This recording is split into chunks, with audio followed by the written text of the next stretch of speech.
Moses in the wilderness of Sinai, in the tent of meeting, on the first day of the second month, in the second year after they had come out of the land of Egypt, saying, hey!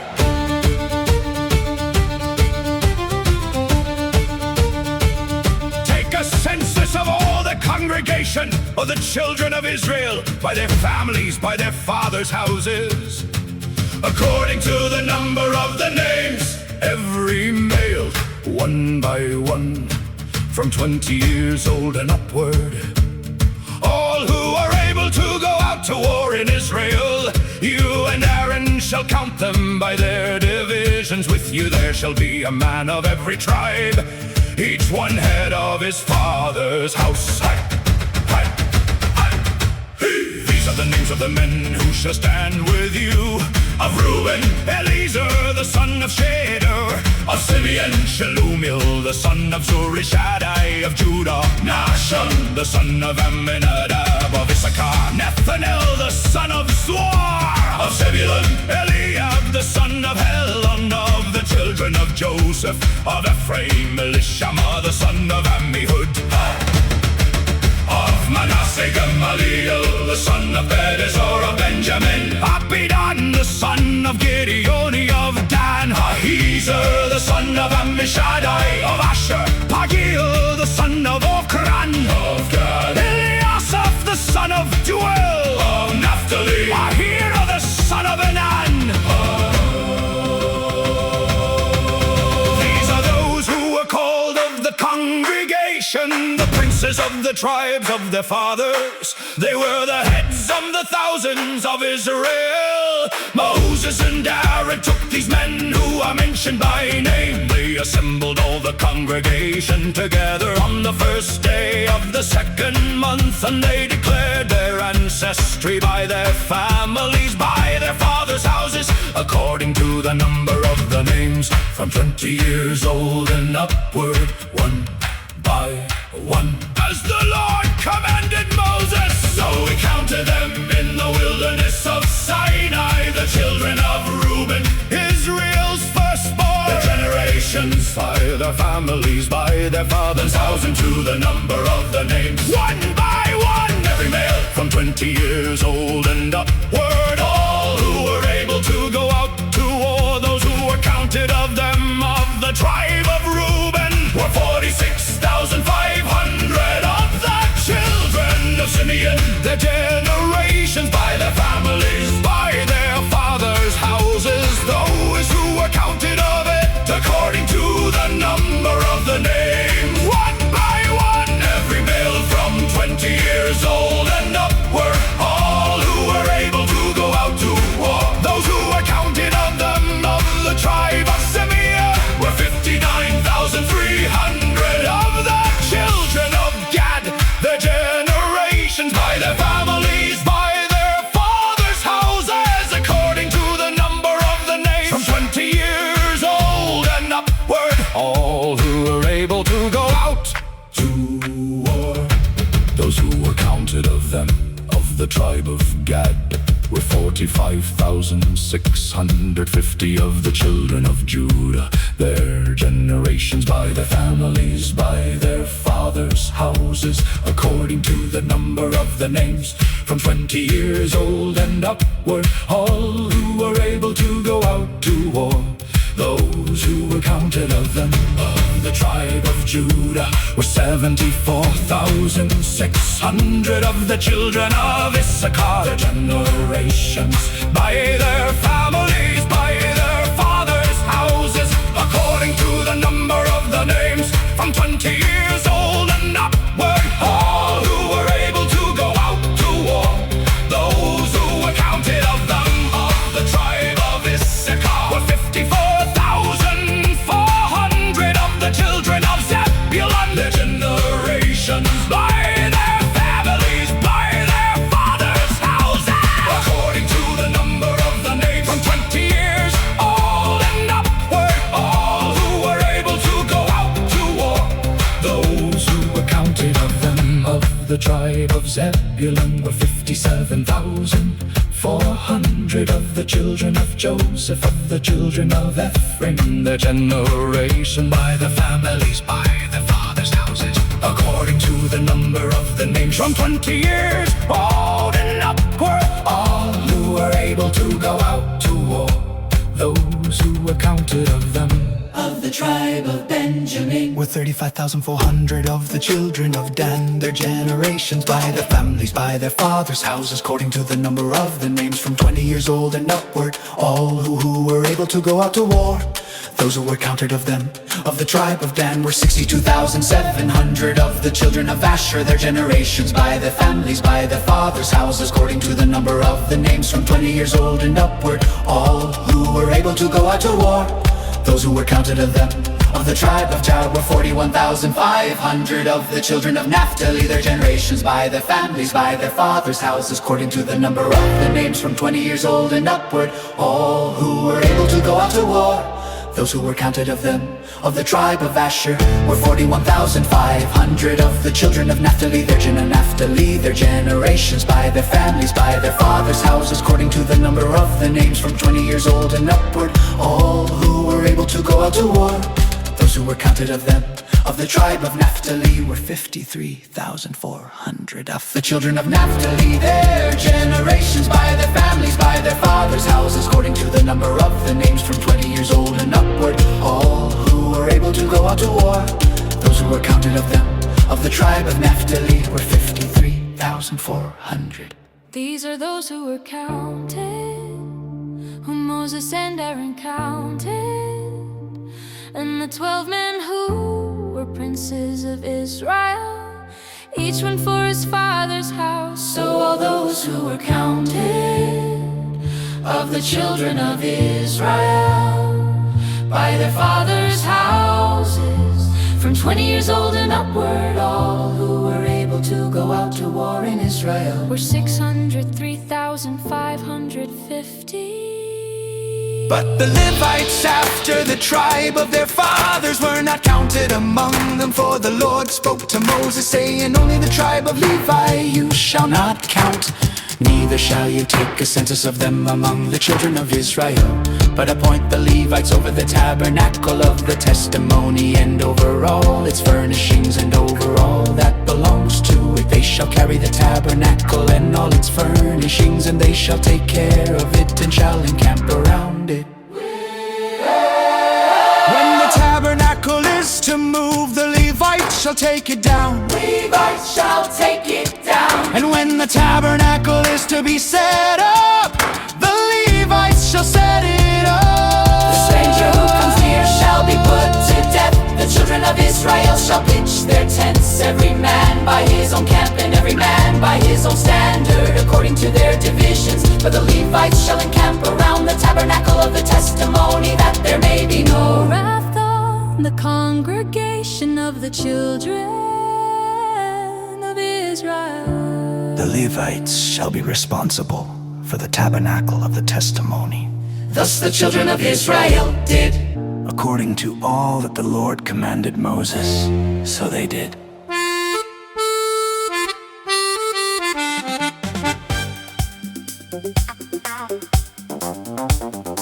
The Lord spoke to Moses and to Aaron, saying, the children of Israel shall encamp every man by his own standard, with the banners of their fathers' houses. They shall encamp around the tent of meeting, at a distance from it.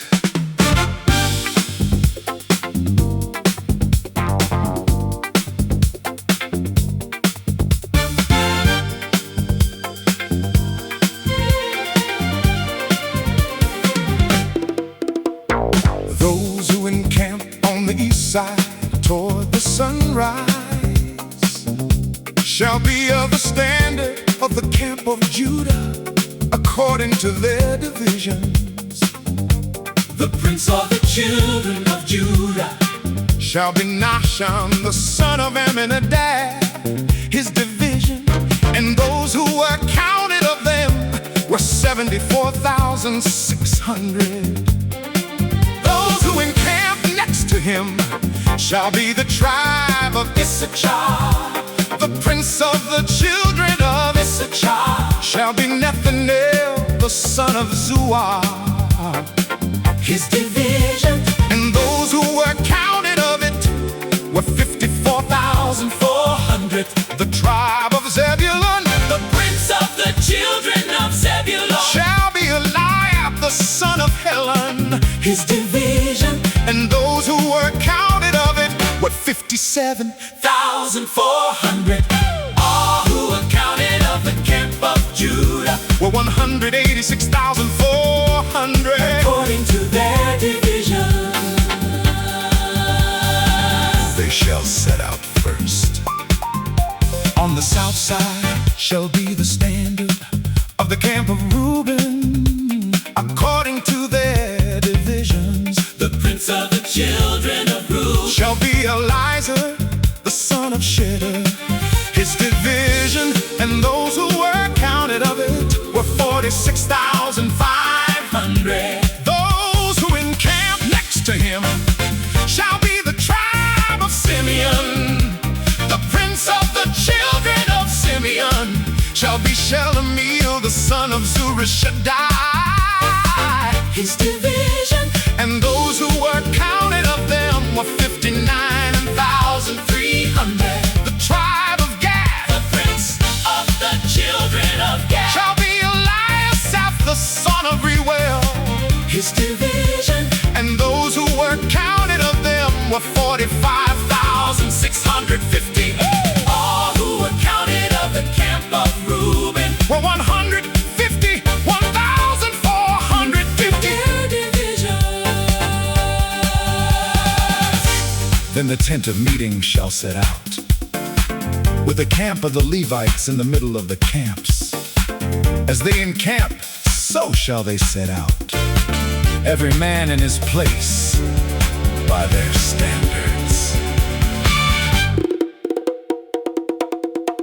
On the west side shall be the standard of the camp of Ephraim, according to their divisions. The prince of the children of Ephraim, Shall be Elishama, the son of Ammihud, his division, and those who were counted of him were 40,500. Next to him shall be the tribe of Manasseh. prince of the children of Manasseh, Shall be Gamaliel, the son of Pedazur, his division. and those who were counted of them were 32,200. The tribe of Benjamin, Prince of the children of Benjamin, shall be Abidan, the son of Gideon, his army. and those who were counted of them were 35,400. All who were counted of the camp of Ephraim, Were 108,100. according to their division. They shall set out third. On the north side shall be the standard of the camp of Dan, according to their divisions. The prince of the children of Dan, Shall be Ahiezer, the son of Ammishaddai, his division, and those who were counted of them were 62,700. those who encamp next to him, Shall be the tribe of Asher. the prince of the children of Asher, Shall be Pagiel, the son of Okran, his division. and those who were counted of them were 41,500. The tribe of Naphtali, Prince of the children of Naphtali, shall be Ahira, the son of Enan, his division. and those who were counted of them were 53,400. all Who were counted of the camp of Dan, were 157,600. their division. These are those who were counted of the children of Israel by their fathers' houses. All who were counted of the camps according to their armies were 603,550. But the Levites were not counted among the children of Israel, as the Lord commanded Moses. Thus the children of Israel did, according to all that the Lord commanded Moses. So they encamped by their standards, and so they set out, everyone by their families, according to their divisions.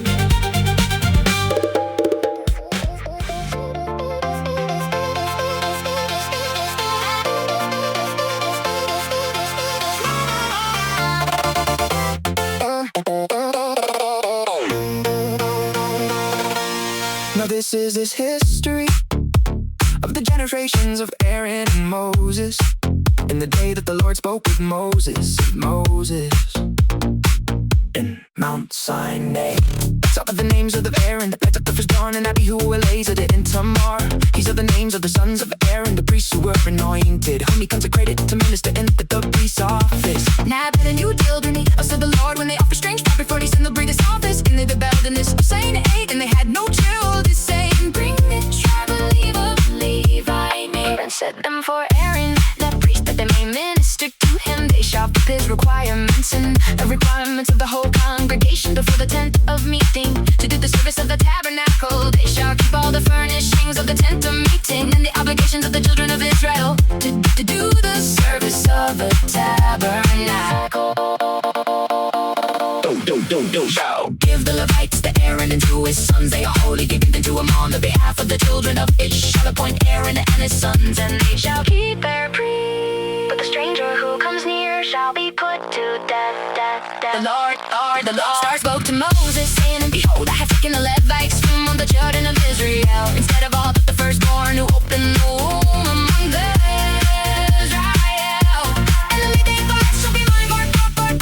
For of the firstborn on the day that I struck down the firstborn in the land of Egypt, I made holy to me.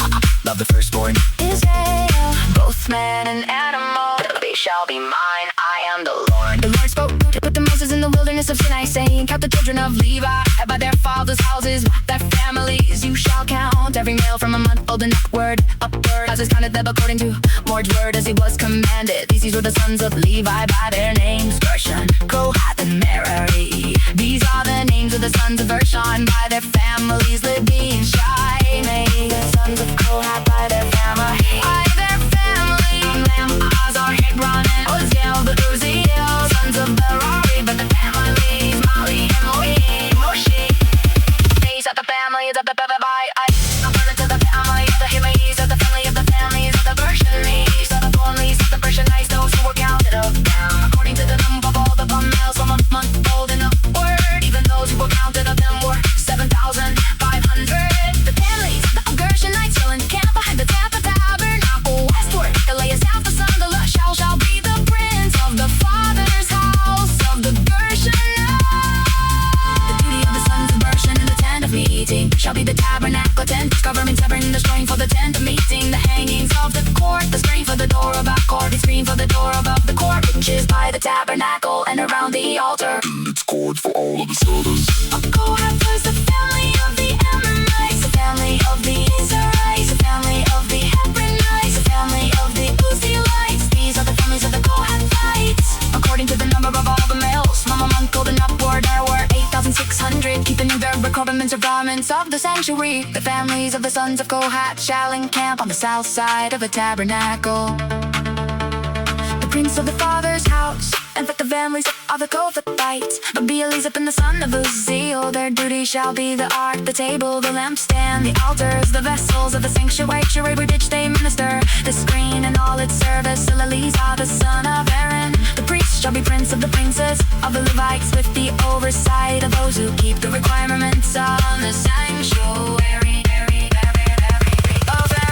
A Merari with the family, son of the family of the Mushites. These are the families of Merari, those who were counted of the according to of the domain of the males from a month old and upward were 6,200. The prince of the father's house of the families of Mary was the Syria, the son of Abia. Did the shall encamp and then attack the debris of the tabernacle. The appointed duty of the sons of Merari shall be the tabernacle's boards, bars, its pillars, its sockets, all the sin strings, all the turbans, all the quarter,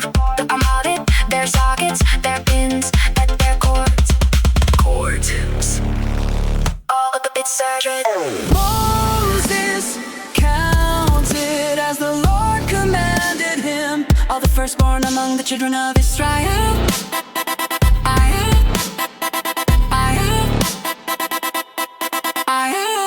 All the firstborn males, according to the number of names, from a month old and upward of those who were counted of them, were 22,273. The Lord spoke to Moses, saying, take the Levites instead of all the firstborn among the children of Israel, and the livestock of the Levites instead of their livestock.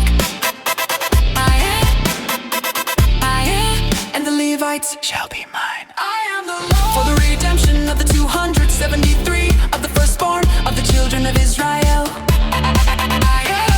who exceed the number of the Levites. You shall take 5 shekels apiece for each one. According to the shekel of the sanctuary you shall take them. The shekel is 20 gerahs, and you shall give the money with which the remainder is redeemed to add into his sons.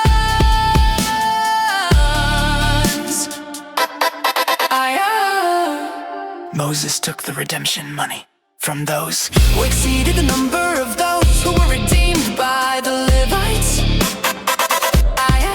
From the firstborn of the children of Israel, he took the money, 1,365 shekels, according to the shekel of the sanctuary. And Moses gave the redemption money to Aaron and to his sons, according to the Lord's word.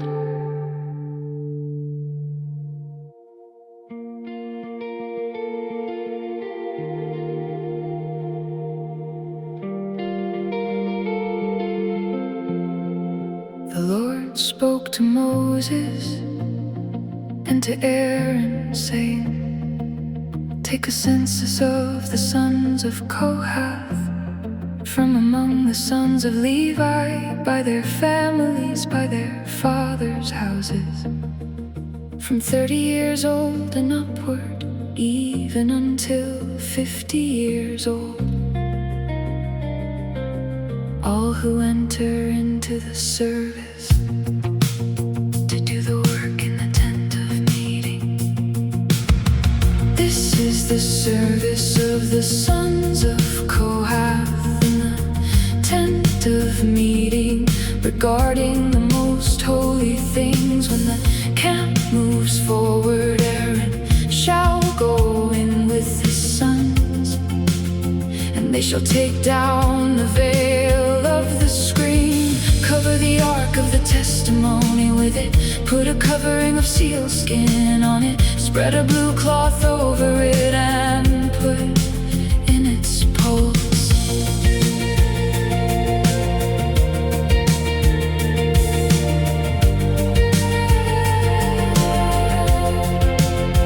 on the table of showbread.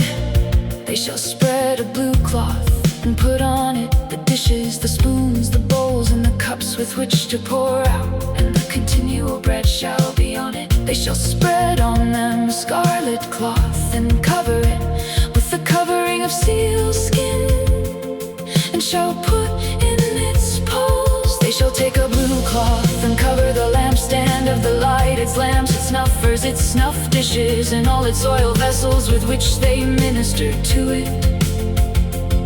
They shall put it in all its vessels within a covering of sealskin, and shall put it on the frame. On the golden altar they shall spread a blue cloth and cover it with the covering of sealskin, and shall put in its poles. They shall take all the vessels of ministry with which they minister in the sanctuary, and put them in a blue cloth, cover them with the covering of sealskin, and shall put them on the frame. They shall take away the ashes from the altar and spread a purple cloth on it. They shall put on it all its vessels with which they minister about it, the fire pans and the hooks, the shovels and the basins, all the vessels of the altar,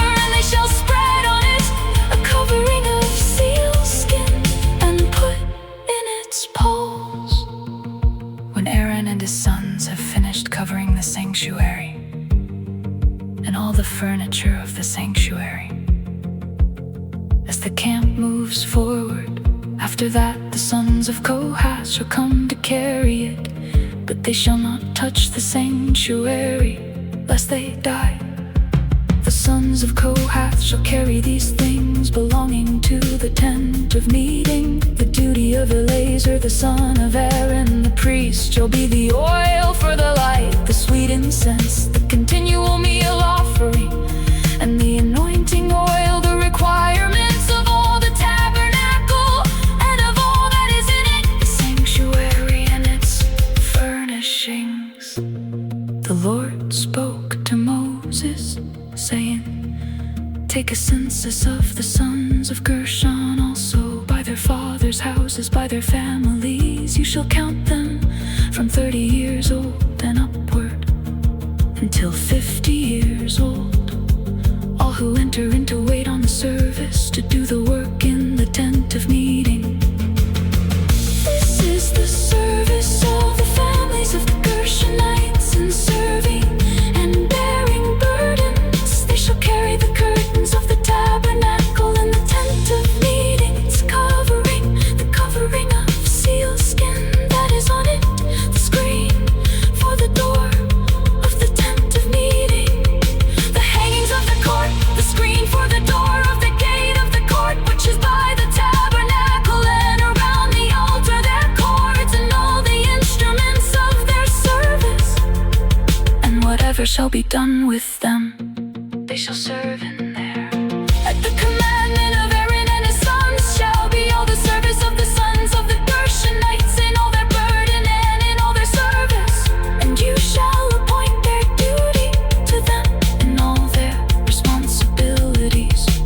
This is the service of the families of the sons of the Gershonites, in the tent of meeting. Their duty shall be under the hand of Ithamar, the son of Aaron the priest. As for the sons of Merari, you shall count them by their families, by their fathers' houses. You shall count them from 30 years old and upward, even to 50 years old. Everyone who enters on the service, to do the work of the tent of meeting. This is the duty of their burden, according to all their service in the tent of meeting. The tabernacle's boards, its bars, its pillars, its sockets, the pillars of the cord around it, their sockets, their pins, their cords, with all their instruments, and with all their service. You shall appoint the instruments of the duty of their burden to them by name. This is the service of the families of the sons of Merari, according to all their service in the tent of meeting, under the hand of Ithamar, the son of Aaron the priest.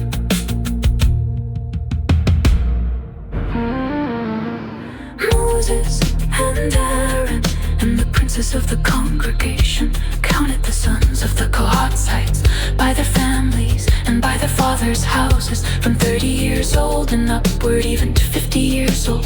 Everyone who entered into the service for work in the tent of meeting, those who were counted of them by their families, were 2,750. These are those who were counted of the families of the Kohathites, all who served in the tent of meeting, whom Moses and Aaron counted according to the commandment of the Lord by Moses. Those who were counted of the sons of Gershon by the families and by their fathers' houses, from 30 years old and upward, even to 50 years old. Everyone who entered into the service for work in the tent of meeting, even those who were counted of them by their families, by their fathers' houses, were 2,630. These are those who were counted of the families of Lukankansen, all who served in the tent of meeting, whom Moses and Aaron counted according to the commandment of the Lord.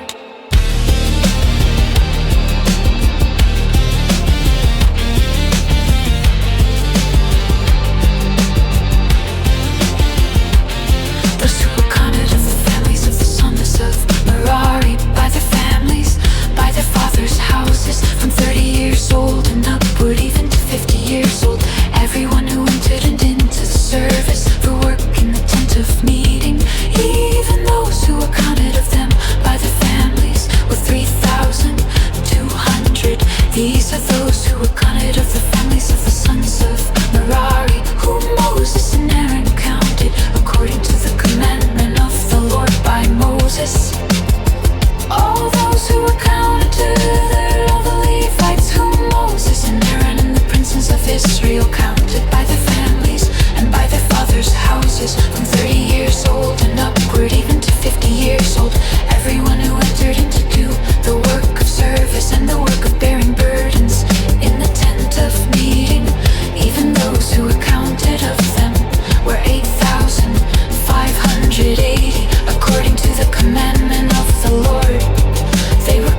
commanded Moses.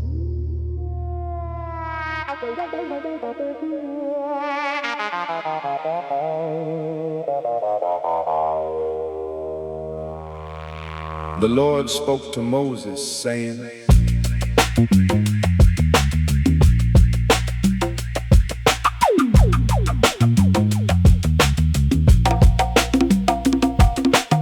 Command the children of Israel that they put out of the camp every leper, everyone who has a discharge, and whoever is unclean by a corpse. You shall put both male and female outside of the camp, so that they don't defile their camp, in the midst of which I dwell. The children of Israel did so, and put them outside of the camp, as the Lord spoke to Moses. So the children of Israel did.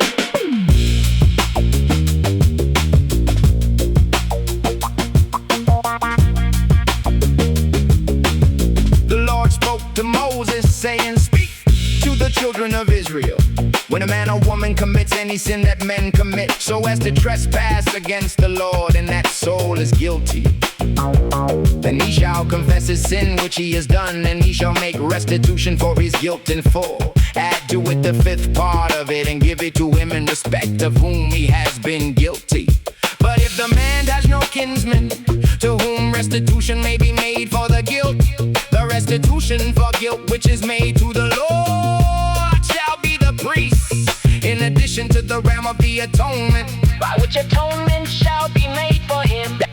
every heave offering of all the holy things of the children of Israel, which they present to the priest, shall be his. Every man's holy things shall be his. Whatever any man gives the priest, It shall be his. the Lord spoke to Moses, saying, Speak to the children of Israel and tell them, if any man's wife goes astray and is unfaithful to him, and the man lies with her carnally, and it is hidden from the eyes of her husband, and this is kept concealed, and she is defiled, there is no witness against her, and she isn't taken in the act, and the spirit of jealousy comes on him, and he is jealous of his wife, and she is defiled. Or if the spirit of jealousy comes on him, and he is jealous of his wife, and she isn't defiled,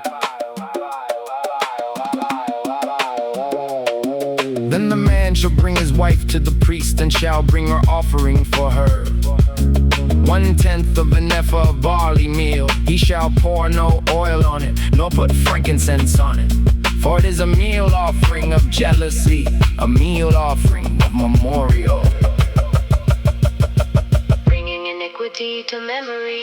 The priest shall bring her near and set her before the Lord. The priest shall take holy water in an earthen vessel, and the priest shall take some of the dust that is on the floor of the tabernacle and put it into the water. The priest shall set the woman before the Lord, and let the hair of the woman's head go loose, and put the meal offering of memorial in her hands, which is the meal offering of jealousy.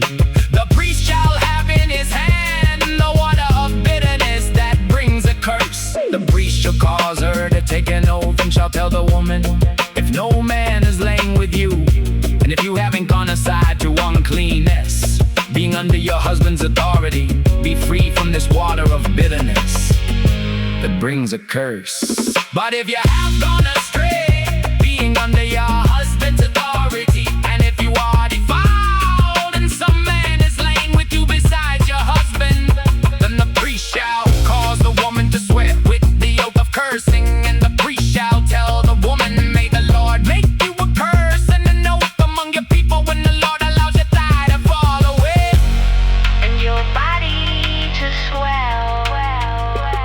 and this water that brings a curse will go into your bowels and make your body swell and your thigh fall away. The woman shall say, Amen, amen. the priest shall write these curses in the book, and he shall wipe them into the water of bitterness. He shall make the woman drink the water of bitterness that causes the curse, and the water that causes the curse shall enter into her and become bitter. The priest shall take the meal offering of jealousy Out of the woman's hand, and shall wave the meal offering before the Lord, and bring it to the altar. The priest shall take a handful of the meal offering as its memorial portion, and burn it on the altar.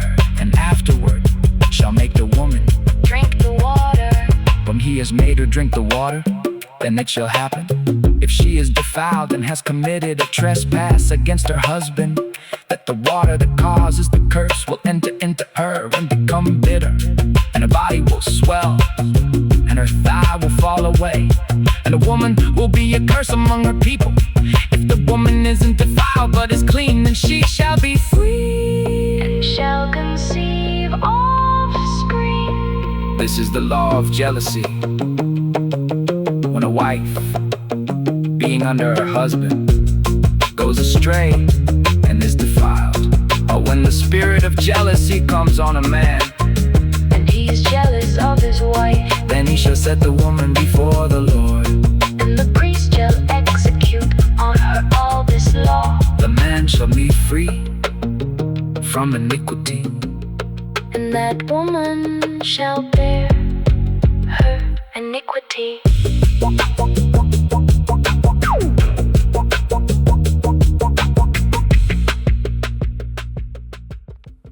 The Lord spoke to Moses, saying, Speak to the children of Israel and tell them, when either man or woman shall make a special vow, the vow of a Nazarite, to separate himself to the Lord, he shall separate himself from wine and strong drink. He shall drink no vinegar of wine, or vinegar of fermented drink. Neither shall he drink any juice of grapes, nor eat fresh grapes or dried. All the days of his separation, he shall eat nothing that is made of the grapevine, from the seeds even to the skins. All the days of his vow of separation, no razor shall come on his head until the days are fulfilled in which he separates himself to the Lord. He shall be holy. He shall let the locks of the hair of his head grow long. All the days that he separates himself to the Lord, he shall not go near a dead body. He shall not make himself unclean for his father, or for his mother, for his brother, or for his sister when they die, because his separation to God is on his head. All the days of his separation he is holy to the Lord. If any man dies very suddenly beside him, then he defiles the head of his separation. Then he shall shave his head in the day of his cleansing. On the 7th day he shall shave it. On the 8th day he shall bring 2 turtle doves or 2 young pigeons to the priest, to the door of the tent of meeting. The priest shall offer one for a sin offering, and the other for a burnt offering, and make atonement for him, because he sinned by reason of the dead, and shall make his head holy that same day. He shall separate to the Lord the days of his separation, and shall bring a male lamb a year old for a trespass offering, but the former days shall be void, because his separation was defiled. This is the law of the Nazarite. When the days of his separation are fulfilled, he shall be brought to the door of the tent of meeting, and he shall offer his offering to the Lord. 1 male lamb a year old without defect for a burnt offering, 1 ewe lamb a year old without defect for a sin offering, 1 ram without defect for peace offerings, a basket of unleavened bread, cakes of fine flour mixed with oil, and unleavened wafers anointed with oil, with their meal offering and their drink offerings. The priest shall present them before the Lord, and shall offer his sin offering and his burnt offering. He shall offer the ram for a sacrifice of peace offerings to the Lord, with the basket of unleavened bread. The priest shall offer also its meal offering and its drink offering.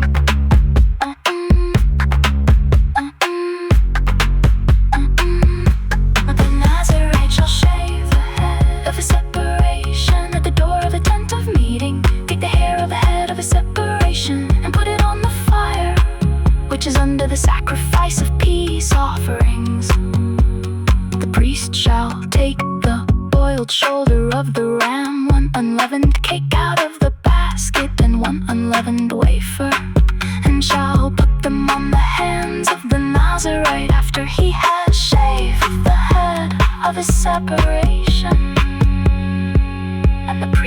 shall wave them for a wave offering before the Lord. They're holy for the priest, together with the breast that is waved, and the thigh that is offered. After that the Nazarite may drink wine. This is the law of the Nazarite who vows, and of his offering to the Lord for his separation, in addition to that which he is able to afford, according to his vow which he vows, so he must do after the law of his separation.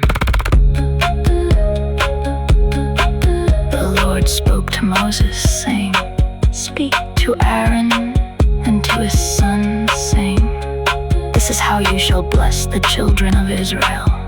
You shall tell them, The Lord bless you and keep you.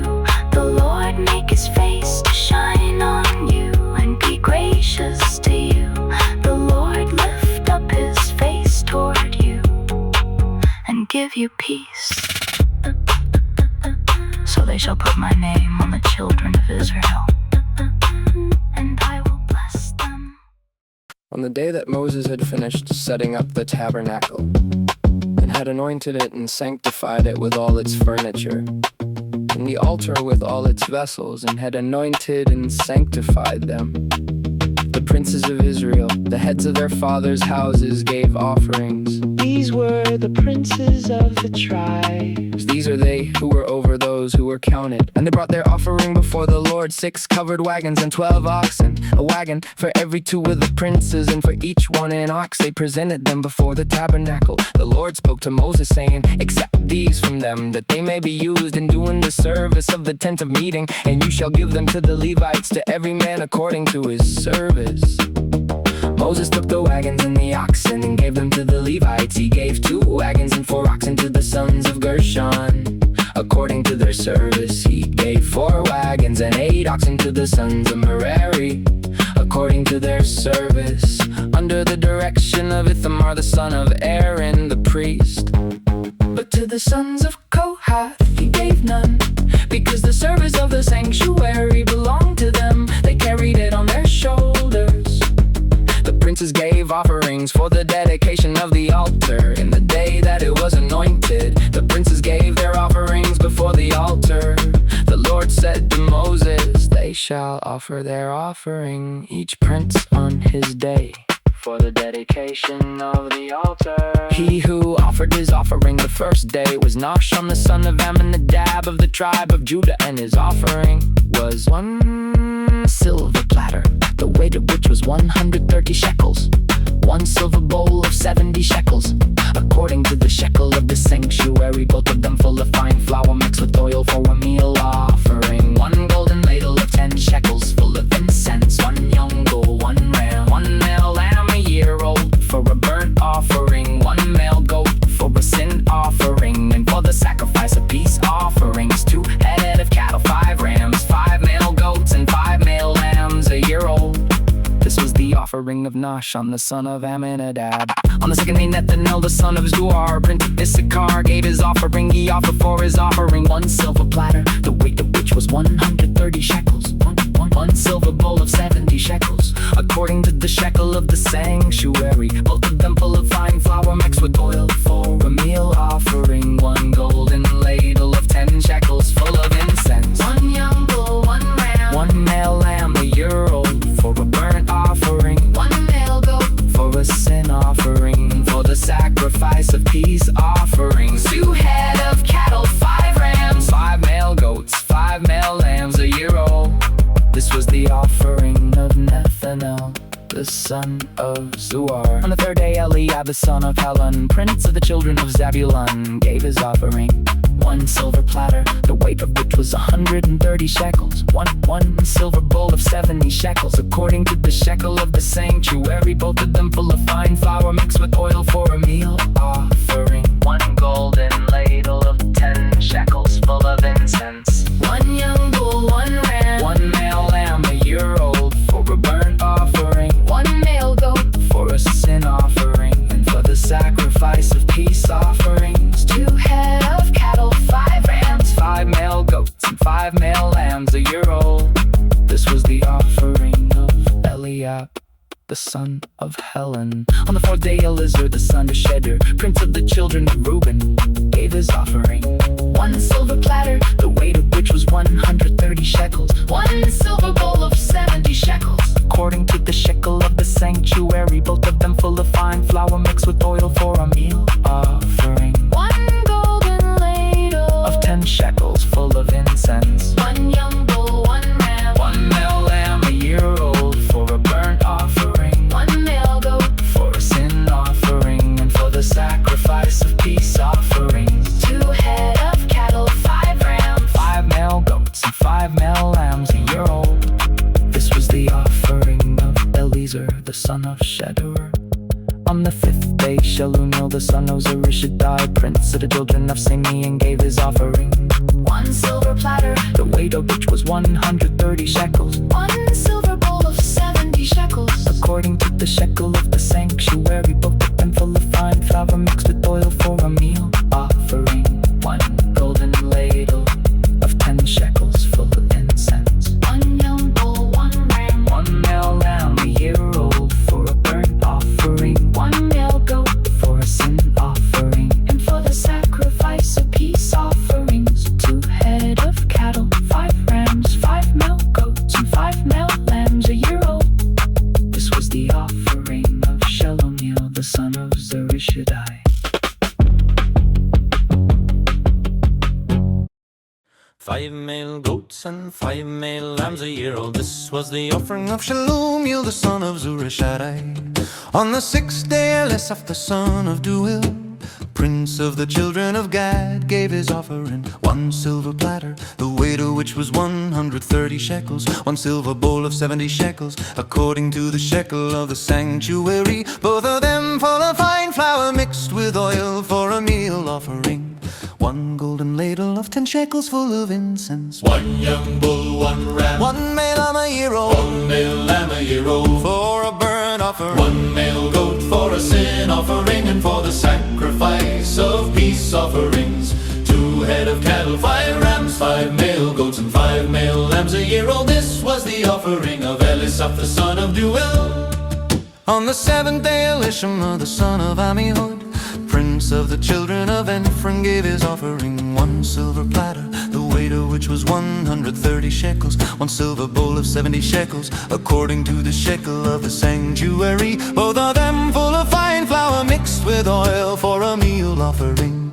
1 golden ladle of 10 shekels full of incense. 1 young bull, 1 ram, 1 male lamb a year old, 1 male lamb a year old, for a burnt offering. 1 male goat for a sin offering, and for the sacrifice of peace offerings. 2 head of cattle, 5 rams, 5 male goats, and 5 male lambs a year old. This was the offering of Elisaph, the son of Deuel. On the 8th day, Gamaliel, the son of Gidazun, prince of the children of Manasseh, gave his offering. 1 silver platter, the weight of which was 130 shekels. 1 silver bowl of 70 shekels, according to the shekel of the sanctuary, both of them full of fine flour mixed with oil for a meal offering. 1 golden ladle of 10 shekels full of incense. 1 young bull, 1 ram, 1 male lamb a year old, 1 male lamb a year old, for a burnt offering. 1 male goat for a sin offering, and for the sacrifice of peace offerings. 2 head of cattle, 5 rams, 5 male goats, and 5 male lambs a year old. This was the offering of Gamadan, the son of Gidoni.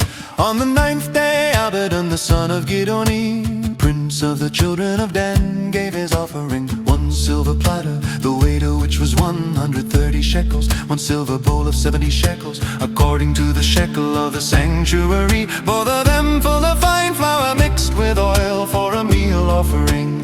1 golden ladle of 10 shekels full of incense. 1 young bull, 1 ram, 1 male lamb a year old, 1 male lamb a year old, for a burnt offering. 1 male goat for a sin offering, and for the sacrifice of peace offerings. 2 head of cattle, 5 rams, 5 male goats, and 5 male lambs a year old. This was the offering of Izar, the son of Ammishaddai. This was the offering of Ira, the son of Enan.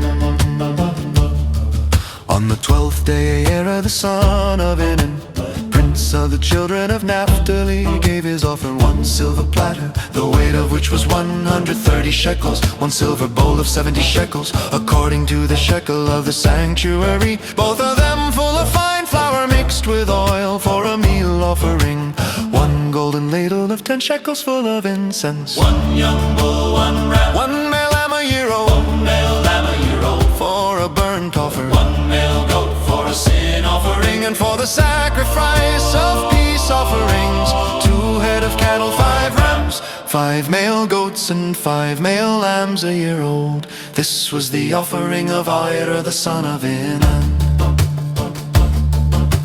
This was the dedication offering of the altar, on the day when it was anointed by the princes of Israel.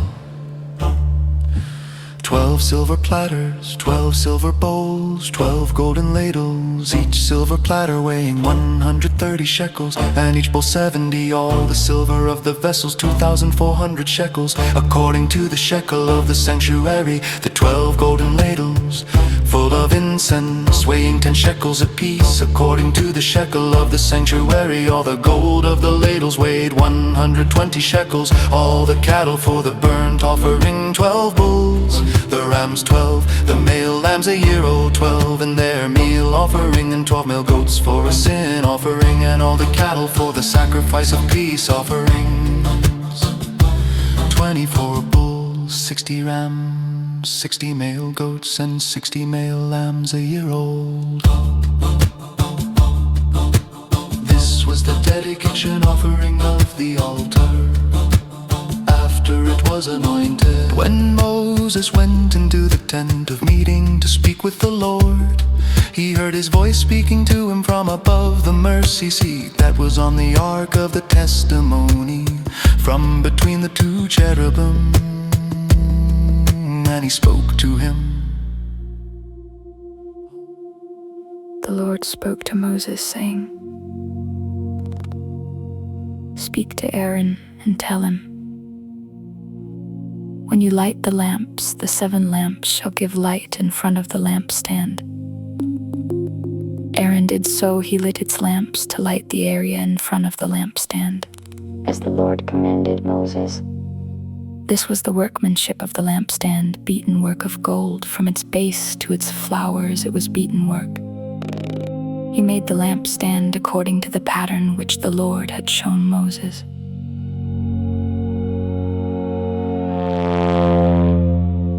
The Lord spoke to Moses, saying, "Take the Levites from among the children of Israel and cleanse them. You shall do this to them to cleanse them. Sprinkle the water of cleansing on them. Let them shave their whole bodies with a razor. Let them wash their clothes and cleanse themselves. Then let them take a young bull and its meal offering, fine flour mixed with oil, and another young bull you shall take for a sin offering. You shall present the Levites before the tent of meeting. You shall assemble the whole congregation of the children of Israel. You shall present the Levites before the Lord. The children of Israel shall lay their hands on the Levites, and Aaron shall offer the Levites before the Lord for a wave offering on the behalf of the children of Israel, that it may be theirs to do the service of the Lord. The Levites shall lay their hands on the heads of the bulls, and you shall offer the one for a sin offering, and the other for a burnt offering to the Lord. To make atonement for the Levites, you shall set the Levites before Aaron and before his sons, and offer them as a wave offering to the Lord. Thus you shall separate the Levites from among the children of Israel, and the Levites shall be mine. After that, the Levites shall go in to do the service of the tent of meeting. You shall cleanse them and offer them as a wave offering, for they are wholly given to me from among the children of Israel. Instead of all who open the womb, even the firstborn of all the children of Israel, I have taken them to me. For all the firstborn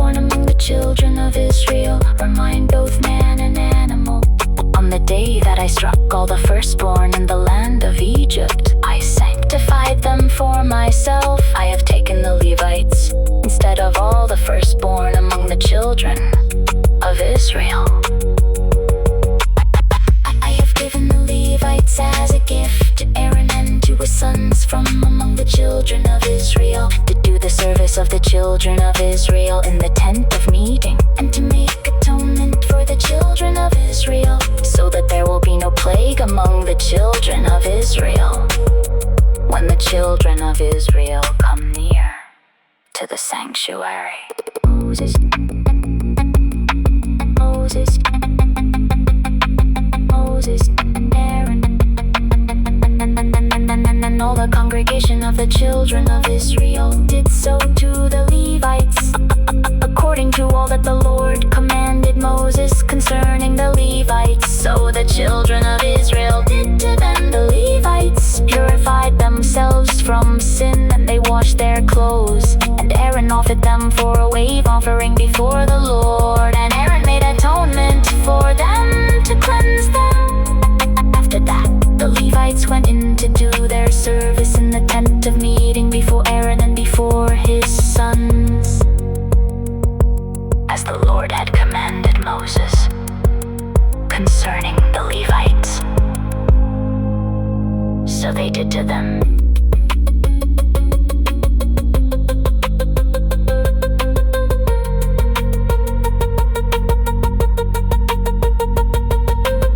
The Lord spoke to Moses, saying, "This is what is assigned to the Levites. From 25 years old and upward they shall go in to wait on the service and the work of the tent of meeting.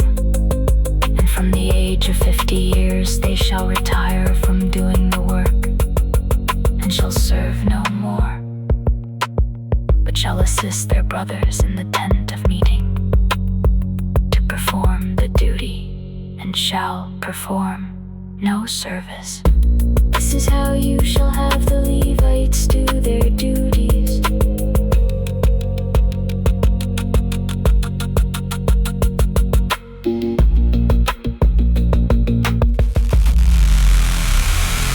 The Lord spoke to Moses in the wilderness of Sinai, in the first month of the second year, after they had come out of the land of Egypt, saying,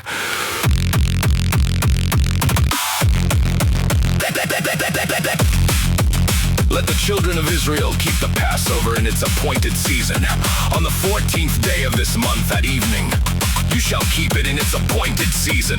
You shall keep it according to all its statutes and according to all its ordinances." Moses told the children of Israel that they should keep the Passover.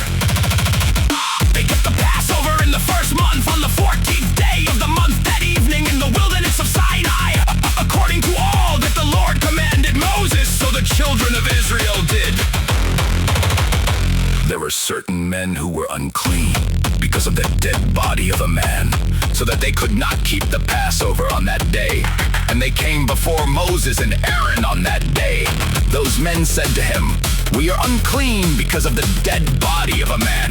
Why are we kept back, that we may not offer the offering of the Lord in its appointed season among the children of Israel?" Moses answered them, "Wait, that I may hear what the Lord will command concerning you."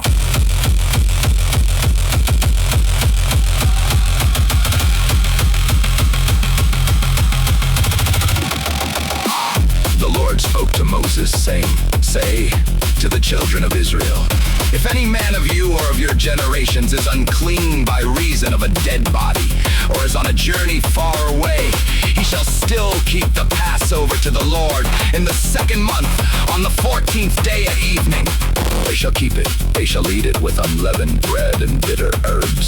They shall leave none of it until the morning, nor break a bone of it. According to all the statute of the Passover, they shall keep it. But the man who is clean and is not on a journey and fails to keep the Passover, that soul shall be cut off from his people, because he didn't offer the offering of the Lord in its appointed season. That man shall bear his sin. If a foreigner lives among you and desires to keep the Passover to the Lord, then he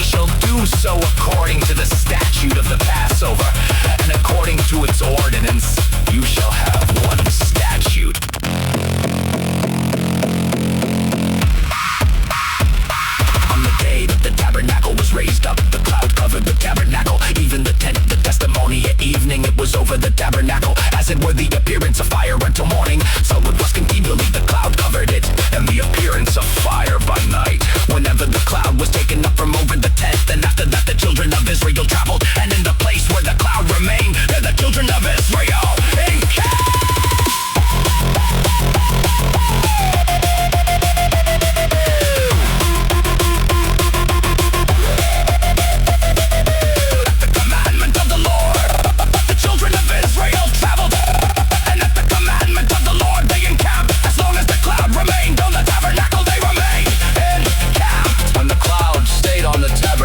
Many days. Then the children of Israel kept the Lord's command and didn't travel. Sometimes the cloud was a few days on the tabernacle. Then according to the commandment of the Lord, they remained encamped.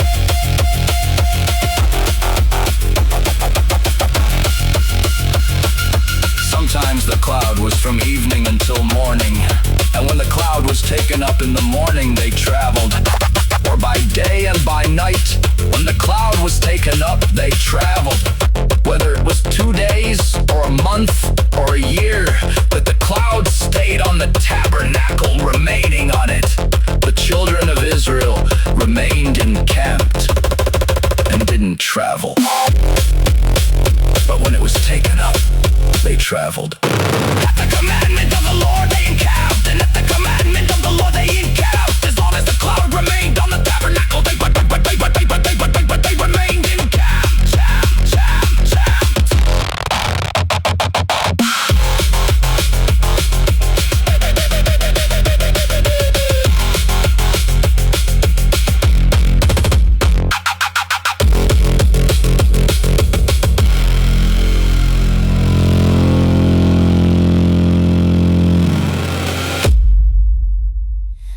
Spoke to Moses, saying,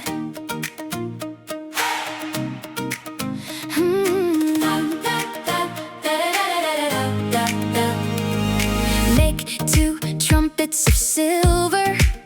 You shall make them of beaten work.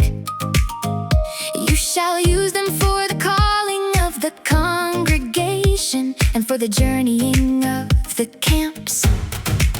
When they blow them, all the congregation shall gather themselves to you at the door of the tent of meeting. If they blow just one, then the princes, the heads of the thousands of Israel, shall gather themselves to you. When you blow an alarm, the camps that lie on the east side shall go forward. When you blow an alarm the second time, the camps that lie on the south side shall go forward. They shall blow an alarm for their journeys. But when the assembly is to be gathered together, you shall blow, but you shall not sound an alarm. The sons of Aaron, the priests, shall blow the trumpets. This shall be to you for a statute forever throughout your generations. When you go to war in your land against the adversary who oppresses you, then you shall sound an alarm with the trumpets. Then you will be remembered before the Lord your God, and you will be saved from your enemies. Also in the day of your gladness, and in your set feasts, and in the beginnings of your months, you shall blow the trumpets over your burnt offerings, and over the sacrifices of your peace offerings. And they shall be to you for a memorial before your God. I am the Lord your God. In the second year, in the second month, on the 20th day of the month, the cloud was taken up from over the tabernacle of the covenant. The children of Israel went forward on their journeys out of the wilderness of Sinai, and the cloud stayed in the wilderness of Paran. They first went forward according to the commandment of the Lord by Moses. First, the standard of the camp of the children of Judah went forward according to their armies. Nahshon, the son of Amminadab, was over his army. Nethanel, the son of Zuar, was over the army of the tribe of the children of Issachar. Eliab, the son of Helon, was over the army of the tribe of the children of Zebulun. The tabernacle was taken down, and the sons of Gershon and the sons of Merari, who bore the tabernacle, went forward. The standard of the camp of Reuben went forward according to their armies. Eliezer, the son of Shedder, was over his army. Shalumiel, the son of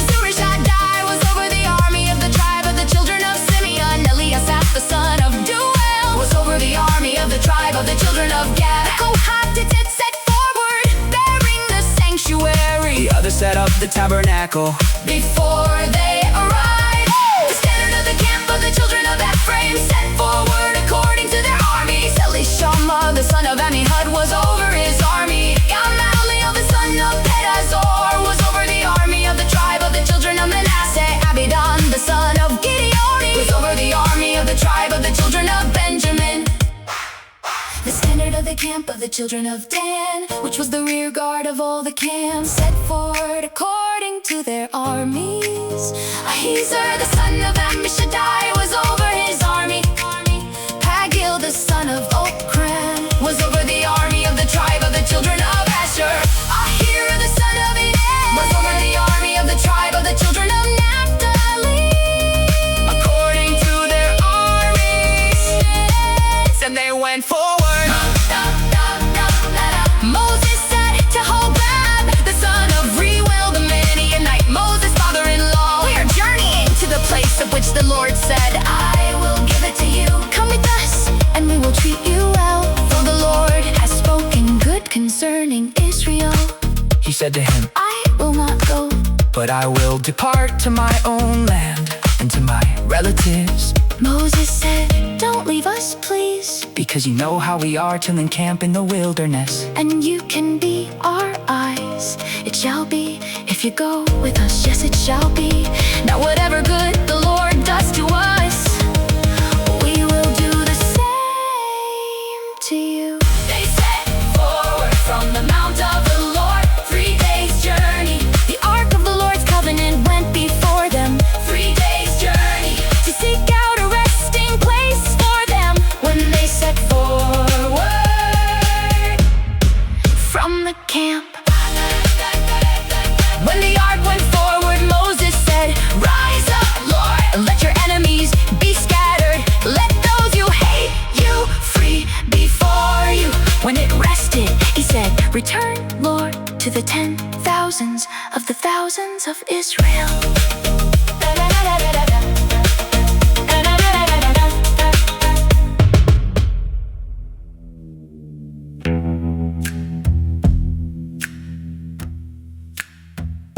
The people were complaining in the ears of the Lord.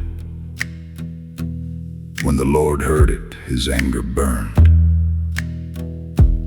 And the Lord's fire burned among them and consumed some of the outskirts of the camp. The people cried to Moses, and Moses prayed to the Lord, and the fire abated. The name of that place was called Taberah, because the Lord's fire burned among them.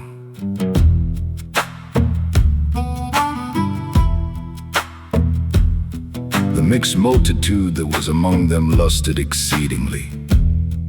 And the children of Israel also wept again and said, who will give us meat to eat? We remember the fish, which we ate in Egypt for nothing, the cucumbers and the melons and the leeks and the onions and the garlic. But now we have lost our appetite. There is nothing at all except this manna to look at. The manna was like coriander seed, and it looked like bdellium. The people went around, gathered it and ground it in mills, or beat it in mortars, and boiled it in pots and made cakes of it. Its taste was like the taste of fresh oil when the dew fell on the camp in the night. The manna fell on it.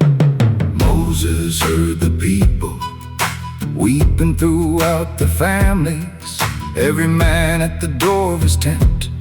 And the Lord's anger burned greatly, and Moses was displeased. Moses said to the Lord, Why have you treated your servant so badly, why haven't I found favor in your sight, that you lay the burden of all this people on me? Have I conceived all this people, have I brought them out, that you should tell me? carry them in your bosom, As a nurse carries a nursing infant to the land which you swore to their fathers. Where could I get meat to give all these people? for they weep before me, saying, Give us meat that we may eat. I am not able to bear all this people alone, because it is too heavy for me. If you treat me this way, Please kill me right now. if I have found favor in your sight, and don't let me see my wretchedness. The Lord said to Moses, Gather to me 70 men of the elders of Israel, whom you know to be the elders of the people and officers over them, and bring them to the tent of meeting, that they may stand there with you. I will come down and talk with you there. I will take of the Spirit which is on you, and will put it on them. And they shall bear the burden of the people with you, that you don't bear it yourself alone. Say to the people, Sanctify yourselves in preparation for tomorrow, and you will eat meat. For you have wept in the ears of the Lord, saying, Who will give us meat to eat? For it was well with us in Egypt. Therefore the Lord will give you meat, and you will eat. You will not eat just one day, Or 2 days, or 5 days, or 10 days, or 20 days, but a whole month, until it comes out at your nostrils, and it is loathsome to you, because you have rejected the Lord who is among you. and have wept before him, saying, Why did we come out of Egypt? Moses said, The people among whom I am are 600,000 men on foot. And you have said, I will give them meat, that they may eat a whole month. Shall flocks and herds be slaughtered for them, to be sufficient for them? Shall all the fish of the sea Be gathered together for them, to be sufficient for them? The Lord said to Moses, Has the Lord's hand grown short? Now you will see whether my word will happen to you or not. Moses went out and told the people the Lord's words, and he gathered 70 men of the elders of the people, and set them around the tent. The Lord came down in the cloud and spoke to him, And took of the Spirit that was on him, and put it on the 70 elders. When the Spirit rested on them, they prophesied, but they did so no more. But 2 men remained in the camp. The name of one was Eldad, and the name of the other Medad. and the Spirit rested on them. They were of those who were written, but had not gone out to the tent. And they prophesied in the camp. A young man ran and told Moses and said, Eldad and Medad are prophesying in the camp. Joshua the son of Nun, the servant of Moses, One of his chosen men answered, My Lord Moses, forbid them. Moses said to him, Are you jealous for my sake? I wish that all the Lord's people were prophets, that the Lord would put his Spirit on them. Moses went into the camp, He and the elders of Israel. A wind from the Lord ran out and brought quails from the sea, and let them fall by the camp, about a day's journey on this side, and a day's journey on the other side, around the camp, and about 2 cubits above the surface of the earth. The people rose up all that day, and all of that night, and all the next day, and gathered the quails. he who gathered least gathered 10 homers.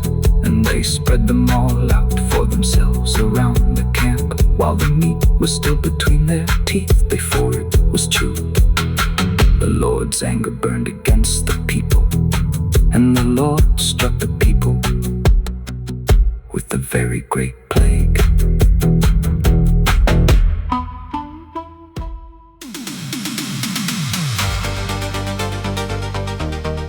Miriam and Aaron spoke against Moses.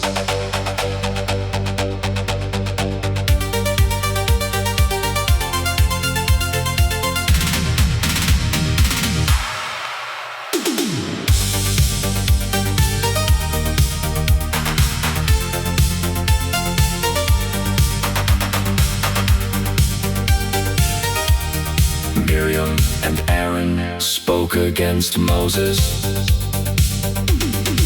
because of the Cushite woman whom he had married, for he had married a Cushite woman.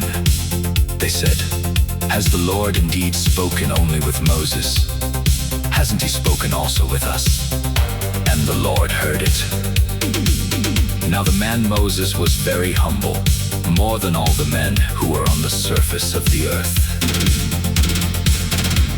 The Lord spoke suddenly to Moses, to Aaron, and to Miriam. You three come out to the tent of meeting. The three of them came out.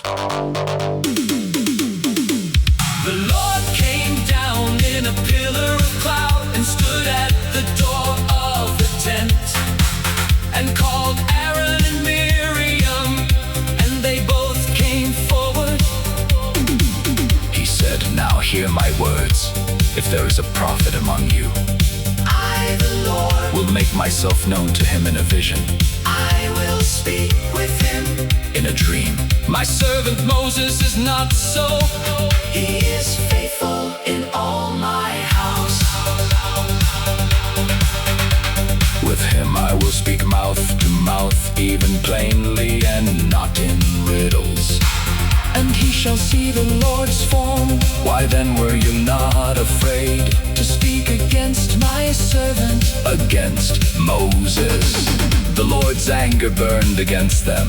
And he departed. The cloud departed from over the tent. And behold, Miriam was leprous, as white as snow. Aaron looked at Miriam, and behold, she was leprous. Aaron said to Moses, Oh, my Lord. Please don't count this sin against us, in which we have done foolishly, and in which we have sinned. Let her not, I pray, be as one dead, of whom the flesh is half consumed, when he comes out of his mother's womb. Moses cried to the Lord, saying, heal her, God, I beg you. The Lord said to Moses, if her father had but spit in her face, shouldn't she be ashamed 7 days? Let her be shut up outside of the camp 7 days. And after that, She shall be brought in again.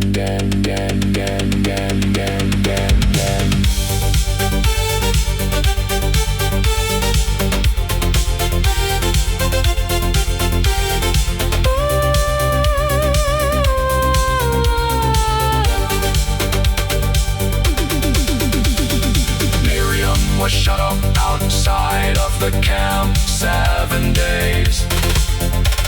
And the people didn't travel until Miriam was brought in again.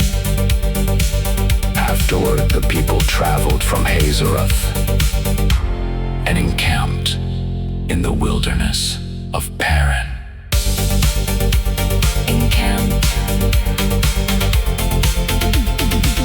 in the wilderness of Paran.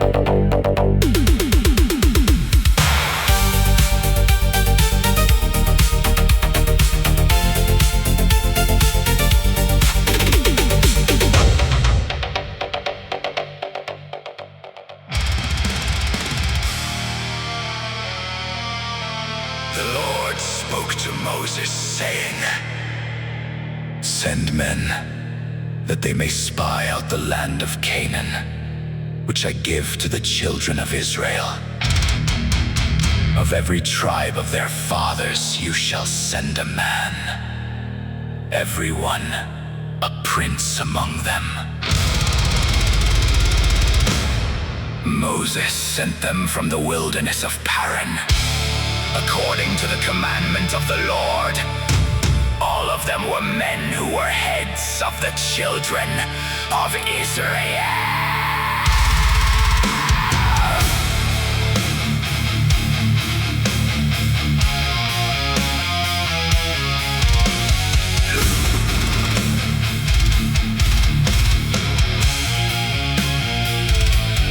These were their names: of the tribe of Reuben, Shemua, the son of Zakah; of the tribe of Simeon, Shaphat, the son of Hori; of the tribe of Judah, Caleb, the son of Jephun; of the tribe of Issachar, Igal, the son of Joseph; of the tribe of Ephraim, Hosea, the son of Nun, of the tribe of Benjamin, Palti, the son of Raphu, of the tribe of Zebulun, Gadil, the son of Sodi, of the tribe of Joseph, of the tribe of Manasseh, Gadi, the son of Suzi, of the tribe of Dan, Amiel, the son of Jamali, of the tribe of Asher, Sether, the son of Michael, of the tribe of Naphtali, Nabi, the son of Bossi, of the tribe of Gad, Joel, the son of Maki. These are the names of the men whom Moses sent to spy out the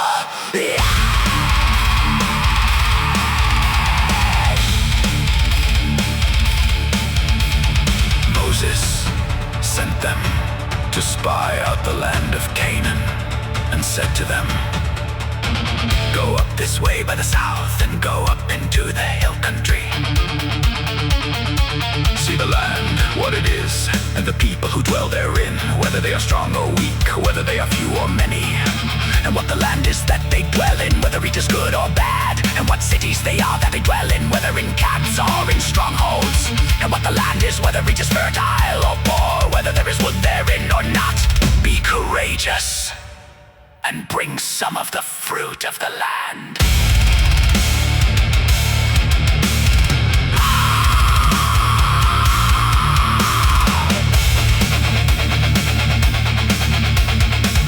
So they went up and spied out the land, from the wilderness of Zin to Rehob to the entrance of Hamath. They went up by the south and came to Hebron, and Ahiman, Sheshai, and Talmai, the children of Anak, were there. They came to the valley of Eshcol and cut down from there a branch with one cluster of grapes, and they bore it on a staff between two. They also brought some of the pomegranates and figs. The place was called the Valley of Eshcol because of the cluster which the children of Israel cut down from there. They returned from spying out the land at the end of 40 days. They went and came to Moses, to Aaron, and to all the congregation of the children of Israel, to the wilderness of Paran, to Kadesh, and brought back word to them and to all the congregation. They showed them the fruit of the land. They told him and said, we came to the land where you sent us. Surely it flows with milk and honey, and this is its fruit.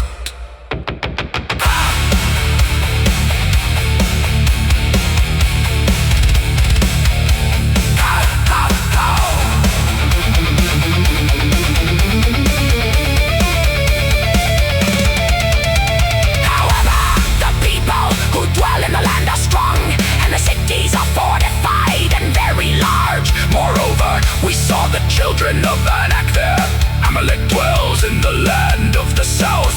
The Hittite, the Jebusite, and the Amorite dwell in the hill country. The Canaanite dwells by the sea and along the side of the Jordan. Caleb stilled the people before Moses and said, let's go up at once and possess it, for we are well able to overcome it. But the men who went up with him said, we aren't able to go up against the people, for they are stronger than we. They brought up an evil report of the land, which they had spied out to the children of Israel, saying, the land through which we have gone to spy it out is a land that eats up its inhabitants, and all the people who we saw in it are men of great stature. There we saw the Nephilim, the sons of Anak, who come from the Nephilim. We were in our own sight as grasshoppers, and so we were in their sight.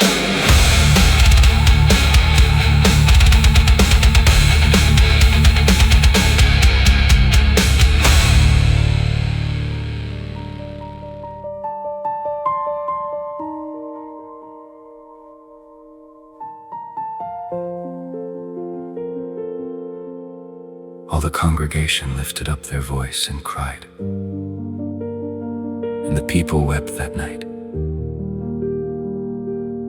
All the children of Israel murmured against Moses and against Aaron. The whole congregation said to them, "We wish that we had died in the land of Egypt, or that we had died in this wilderness."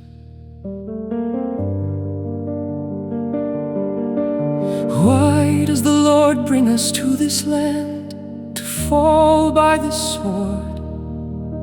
Our wives and our little ones will be captured or killed. Wouldn't it be better for us to return into Egypt? They said to one another, "Let's choose a leader, and let's return into Egypt." Then Moses and Aaron fell on their faces before all the assembly of the congregation of the children of Israel. Joshua the son of Nun and Caleb the son of Jephunneh, who were of those who spied out the land, tore their clothes. They spoke to all the congregation of the children of Israel, saying, "The land which we passed through to spy it out is an exceedingly good land. If the Lord delights in us, then He will bring us into this land and give it to us, a land which flows with milk and honey. Only don't rebel against the Lord, neither fear the people of the land, for they are bread for us.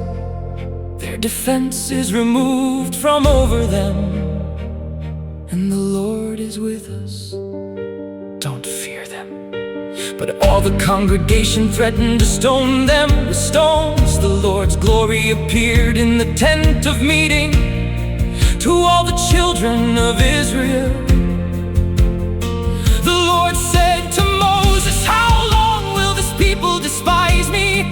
How long will they not believe in me for all the signs which I have worked among them?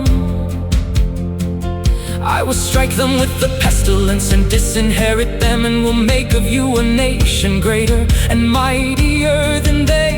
Moses said to the Lord, "Then the Egyptians will hear it. For you brought up this people in your might from among them. They will tell it to the inhabitants of this land. They have heard that you, Lord, are among this people. For you, Lord, are seen face to face, and your cloud stands over them, and you go before them in a pillar of cloud by day, and in a pillar of fire by night. Now if you killed this people as one man, then the nations which have heard the fame of you will speak, saying, because the Lord was not able to bring this people into the land which He swore to them, therefore He has slain them in the wilderness. Now please let the power of the Lord be great, according as you have spoken, saying, the Lord is slow to anger and abundant in loving kindness, forgiving iniquity and disobedience, and He will by no means clear the guilty, visiting the iniquity of the fathers on the children, on the third and on the fourth generation. Please pardon the iniquity of this people, according to the greatness of your loving kindness, and just as you have forgiven this people from Egypt, even until now." The Lord said, "I have pardoned according to your word, but in very deed as I live, and as all the earth shall be filled with the Lord's glory. Because all those men who have seen my glory and my signs, which I worked in Egypt and in the wilderness, yet have tempted me these 10 times, and have not listened to my voice, surely they shall not see the land which I swore to their fathers, neither shall any of those who despised me see it. But my servant Caleb, because he had another spirit with him, and has followed me fully, him I will bring into the land, and land to which he went. His offspring shall possess it. Since the Amalekite and the Canaanite dwell in the valley, tomorrow turn and go into the wilderness by the way to the Red Sea. The Lord spoke to Moses and to Aaron, saying, how long shall I bear with this evil congregation that complain against me? I've heard the complaints of the children of Israel, which they complain against me. Tell them, as I live, says the Lord, surely as you have spoken in my ears, so I will do to you. Your dead body shall fall in this wilderness, and all who are counted of you according to your whole number, from 20 years old and upward, who have complained against me, surely you shall not come into the land concerning which I swore that I would make you dwell therein, except to Caleb the son of Jephunneh and Joshua the son of Nun.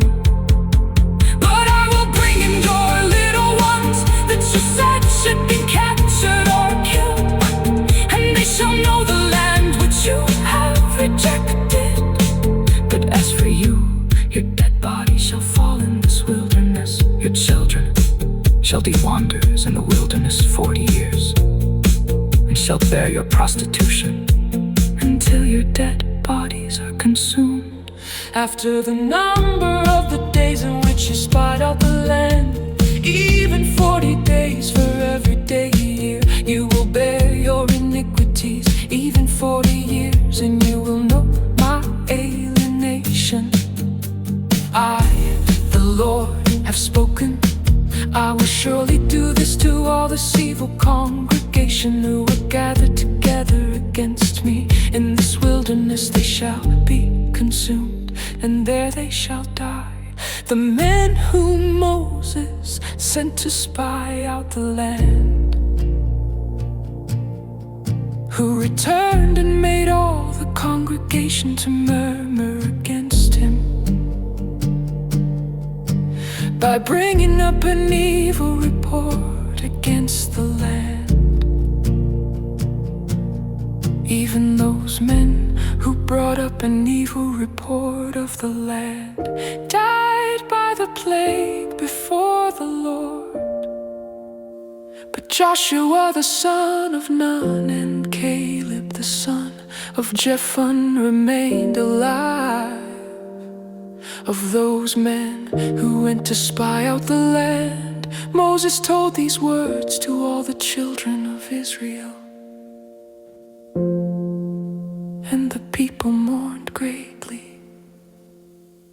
They rose up early in the morning and went up to the top of the mountain, saying, behold, we are here, and we'll go up to the place which the Lord has promised, for we have sinned. Moses said, why now do you disobey the commandment of the Lord? Since it shall not prosper, don't go up, for the Lord isn't among you. That way you won't be struck down before your enemies, for there the Amalekites and the Canaanites are before you. And you will fall by the sword, because you turned back from following the Lord. Therefore the Lord will not be with you. But they presume to go up to the top of the mountain. Nevertheless, the ark of the Lord's covenant and Moses didn't depart out of the camp. Then the Amalekites came down, and the Canaanites who lived in that mountain, and struck them and beat them down, even to Hormah.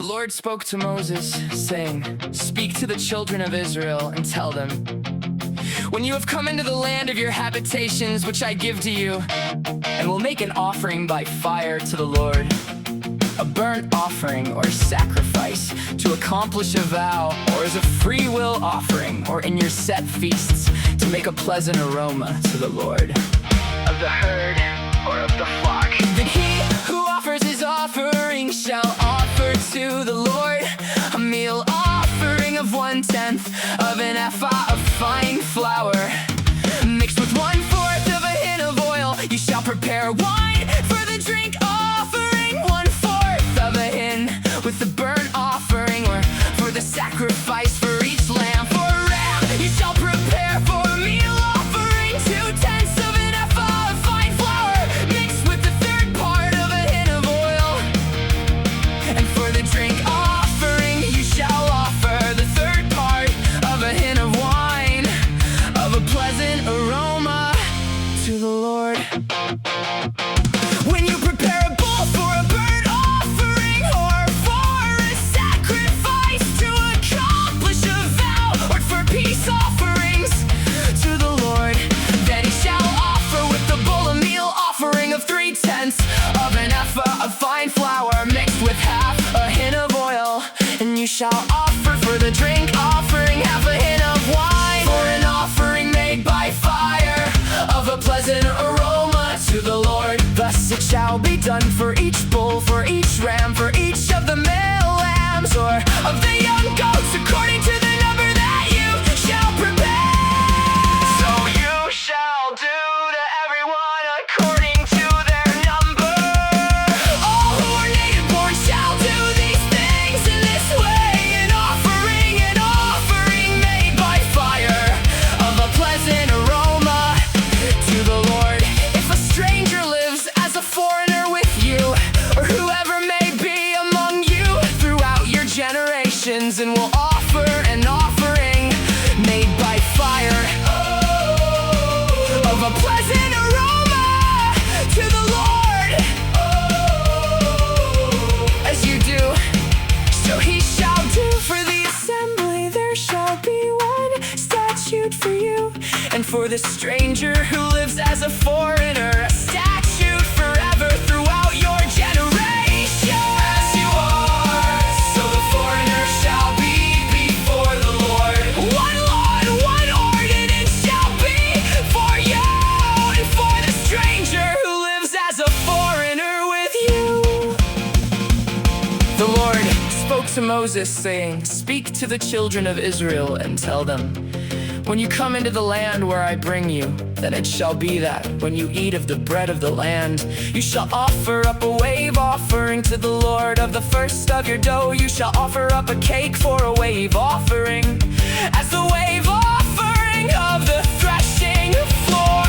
So you shall heave it of the first of your dough. You shall give to the Lord a wave offering throughout your generations. When you err and don't observe all these commandments, which the Lord has spoken to Moses, even all that the Lord has commanded you by Moses, from the day that the Lord gave commandment and onward throughout your generations, then it shall be, if it was done unwittingly, without the knowledge of the congregation, that all the congregation shall offer one young bull for a burnt offering, for a pleasant aroma to the Lord, with its meal offering and its drink offering, according to the ordinance, and one male goat for a sin offering. The priest shall make atonement for all the congregation of the children of Israel, and they shall be forgiven, for it was an error, and they have brought their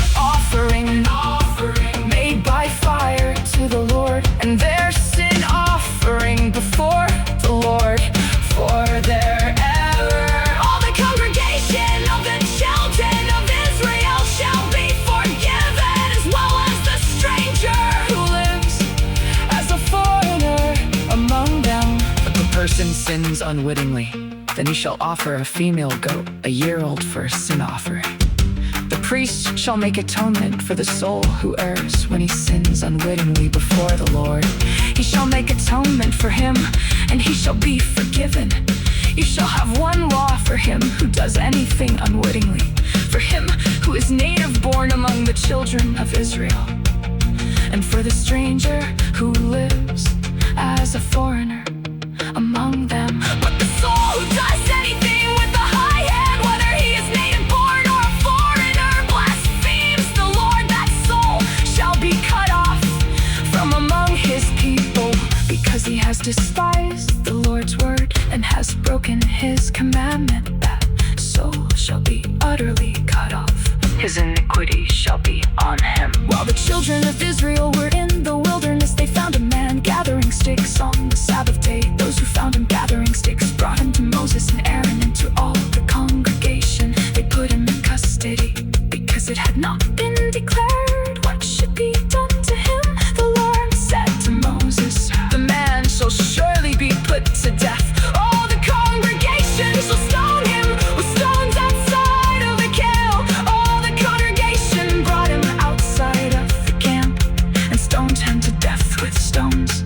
As the Lord spoke to Moses, saying, speak to the children of Israel and tell them that they should make themselves fringes on the borders of their garments throughout their generations, and that they put on the fringe of each border a cord of blue. It shall be to you for a fringe, that you may see it and remember all the Lord's commandments and do them, and that you don't follow your own heart and your own eyes, after which you used to play the prostitute, so that you may remember and do all my commandments and be holy to your God.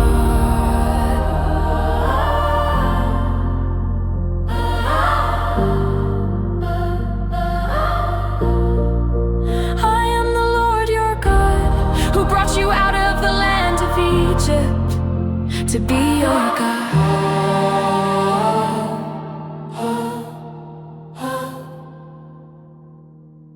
I am the Lord your God.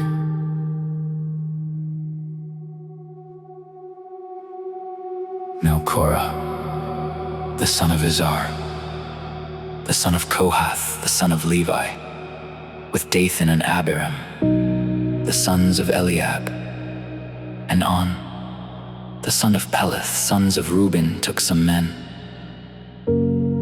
They rose up before Moses with some of the children of Israel, 250 princes of the congregation, called to the assembly men of renown. They assembled themselves together against Moses and against Aaron, and said to them, you take too much on yourself. Since all the congregation are holy, every one of them, and the Lord is among them, why do you lift yourselves up above the Lord's assembly?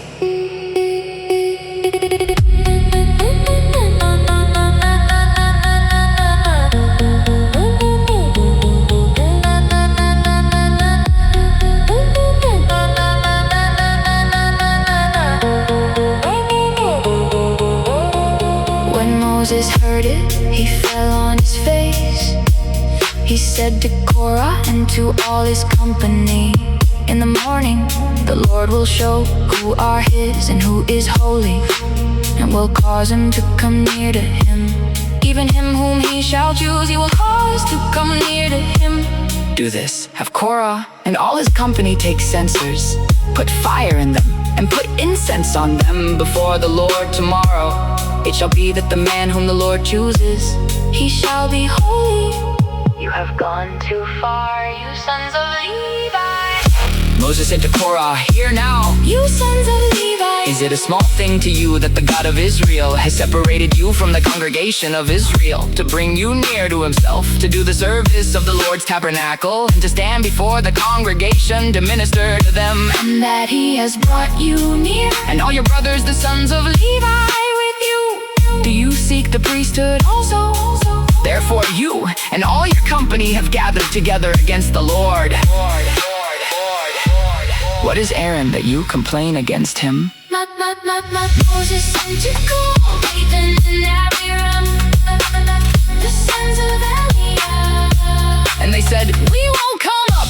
Is it a small thing that you have brought us up out of a land flowing with milk and honey To kill us in the wilderness. But you must also make yourself a prince over us. Moreover, you haven't brought us into a land flowing with milk and honey, nor given us inheritance of fields and vineyards. Will you put out the eyes of these men? We won't come up. Moses was very angry and said to the Lord, Don't respect their offering. I have not taken one donkey from them, neither have I hurt one of them. Moses said to Korah, you and all your company, go before the Lord, you and they and Aaron. Tomorrow each man take his censer and put incense on it, and each man bring before the Lord his censer. 250 censers, you also and Aaron, each with his censer. They each took his censer and put fire in it and laid incense on it, and stood at the door of the tent of meeting with Moses and Aaron. Korah assembled all the congregation opposite them to the door of the tent of meeting. The Lord's glory appeared to all the congregation. The Lord spoke to Moses and to Aaron, saying, separate yourselves from among this congregation, that I may consume them in a moment. They fell on their faces and said, God, the God of the spirits of all flesh, shall one man sin?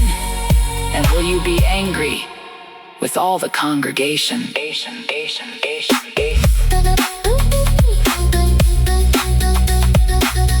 Lord spoke to Moses, saying, speak to the congregation, saying, get away from around the tent of Korah. Dathan and Abiram. Moses rose up and went to Dathan and Abiram, and the elders of Israel followed him. He spoke to the congregation, saying, depart, please, from the tents of these wicked men, and touch nothing of theirs, lest you be consumed in all their sins. So they went away from the tent of Korah, Dathan and Abiram on every side. Dathan and Abiram came out and stood at the door of their tents with their wives, their sons, and their little ones. Moses said, hear what you shall know, that the Lord has sent me to do all these works. For they are not from my own mind. If these men die the common death of all men, or if they experience what all men experience, then the Lord hasn't sent me.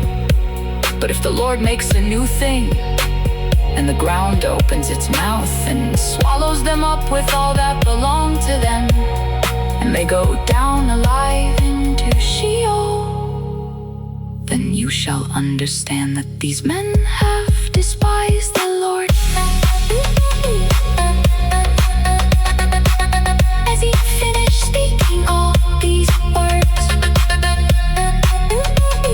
the ground that was under them split apart. The earth opened its mouth and swallowed them up with their households. All of Korah's men and all their goods, so they and all that belonged to them went down alive into Sheol. The earth closed on them and they perished from among the assembly. all Israel that were around them fled at their cry, For they said, lest the earth swallow us up. fire came out from the Lord and devoured the 250 men who offered the incense. The Lord spoke to Moses, saying, speak to Eleazar the son of Aaron the priest, that he take up the censers out of the burning, and scatter the fire away from the camp, for they are holy. Even the censers of those who sinned against their own lives, let them be beaten into plates for a covering of the altar, for they offered them before the Lord. Therefore they are holy. They shall be a sign to the children of Israel. Eleazar the priest took the bronze censers which those who were burned had offered, and they beat them out for a covering of the altar, to be a memorial to the children of Israel, to the end that no stranger who isn't of the offspring of Aaron would come near to burn incense before the Lord, that he not be as Korah and as his company, as the Lord spoke to him by Moses. But on the next day, all the congregation of the children of Israel complained against Moses and against Aaron, saying, You have killed the Lord's people.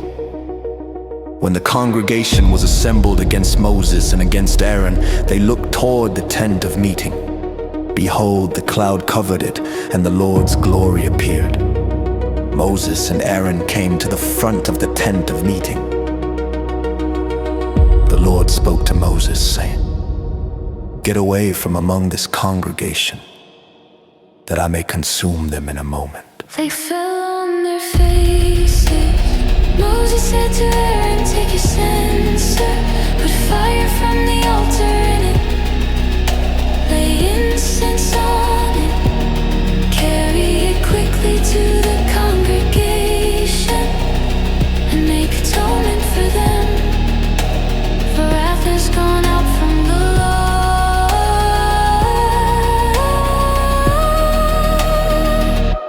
The plague has begun. Aaron did as Moses said and ran into the middle of the assembly. The plague had already begun among the people. He put on the incense and made atonement for the people. He stood between the dead and the living, and the plague was stayed. Now those who died by the plague were 14,700, in addition to those who died about the matter of Korah. Aaron returned to Moses to the door of the tent of meeting, and the plague was stopped.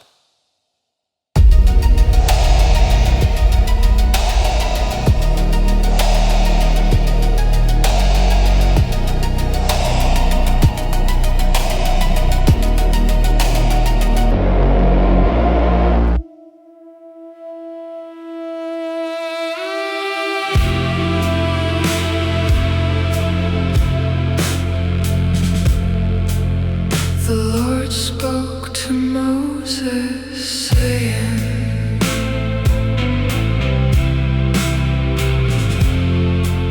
"Speak to the children of Israel, and take rods from them, one for each father's house of all their princes, according to their father's houses, 12 rods. You shall write Aaron's name on Levi's rod. There shall be one rod for each head of their father's houses.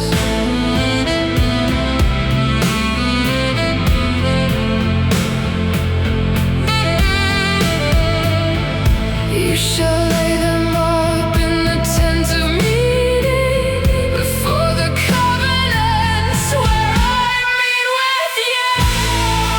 It shall happen that the rod of the man whom I shall choose shall bud. I will make the murmurings of the children of Israel, which they murmur against you, cease from me."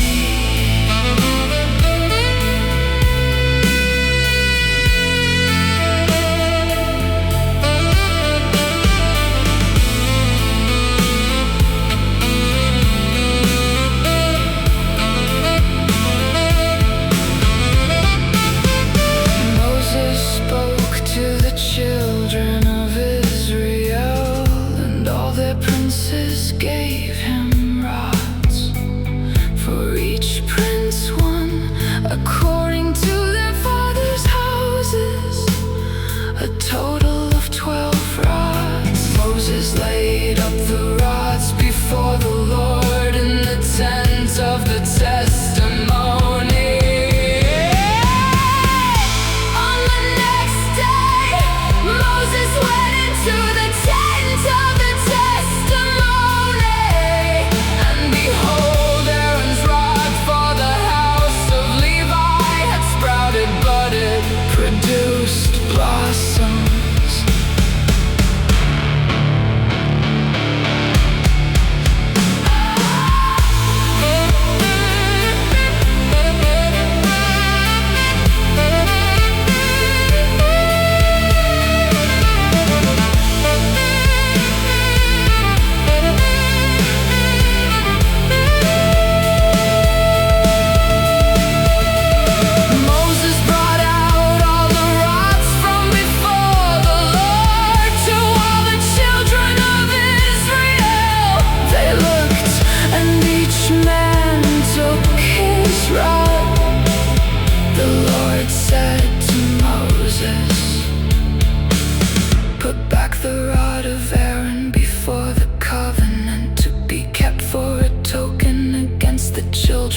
rebellion, that you may make an end of their complaining against me, that they not die.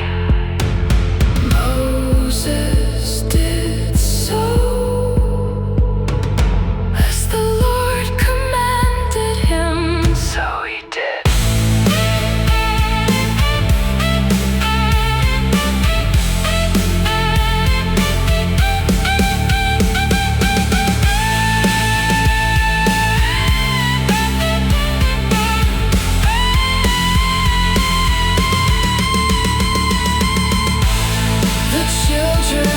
Israel spoke to Moses, saying, behold, we perish, we are undone, we are all undone.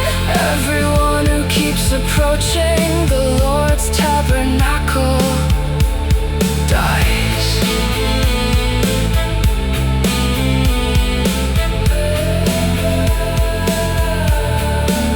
Will we all perish?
The Lord said to Aaron, you and your sons and your father's house with you shall bear the iniquity of the sanctuary, and you and your sons with you shall bear the iniquity of your priesthood. Bring your brothers also, the tribe of Levi, the tribe of your father, near with you, that they may be joined to you and minister to you.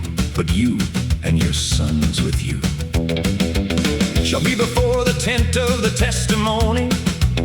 They shall keep your commands and the duty of the whole tent. Only they shall not come near to the vessels of the sanctuary and to the altar, that they not die, neither they nor you. They shall be joined to you and keep the responsibility of the tent of meeting for all the service of the tent. A stranger shall not come near to you. You shall perform the duty of the sanctuary and the duty of the altar, that there be no more wrath on the children of Israel. Behold, I myself have taken your brothers the Levites from among the children of Israel. They are a gift to you, dedicated to the Lord, to do the service of the tent of meeting. You and your sons with you shall keep your priesthood for everything of the altar, and for that within the veil you shall serve. I give you the service of the priesthood as a gift. The stranger who comes near shall be put to death. The Lord spoke to Aaron, behold, I myself have given you the command of my wave offerings, even all the holy things of the children of Israel. I have given them to you by reason of the anointing, and to your sons as a portion forever. This shall be yours of the most holy things from the fire, every offering of theirs, even every meal offering of theirs, and every sin offering of theirs, and every trespass offering of theirs, which they shall render to me, shall be most holy for you and for your sons. You shall eat of it like the most holy things. Every male shall eat of it. It shall be holy to you. This is yours too, the wave offering of their gift, even all the wave offerings of the children of Israel. I have given them to you and to your sons and to your daughters with you as a portion forever. Everyone who is clean in your house shall eat of it. I have given to you all the best of the oil, all the best of the vintage and of the grain, the first fruits of them which they give to the Lord. The first ripe fruits of all that is in their land, which they bring to the Lord, shall be yours. Everyone who is clean in your house shall eat of it.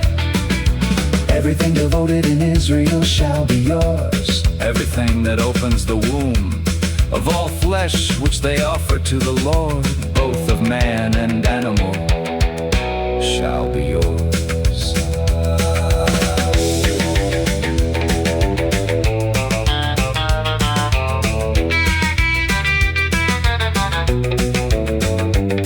Nevertheless, you shall surely redeem the firstborn of man, and you shall redeem the firstborn of unclean animals.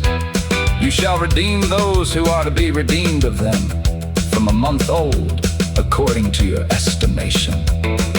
For 5 shekels of money, according to the shekel of the sanctuary, which weighs 20 gerahs.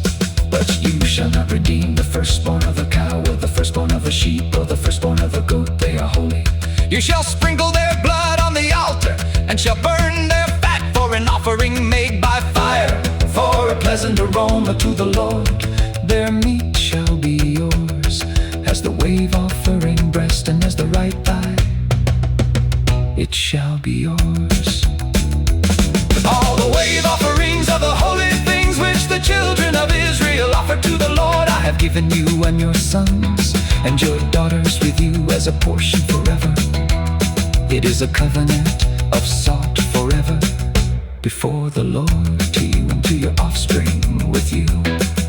The Lord said to Aaron, you shall have no inheritance in their land, neither shall you have any portion among them. I am your portion and your inheritance among the children of Israel.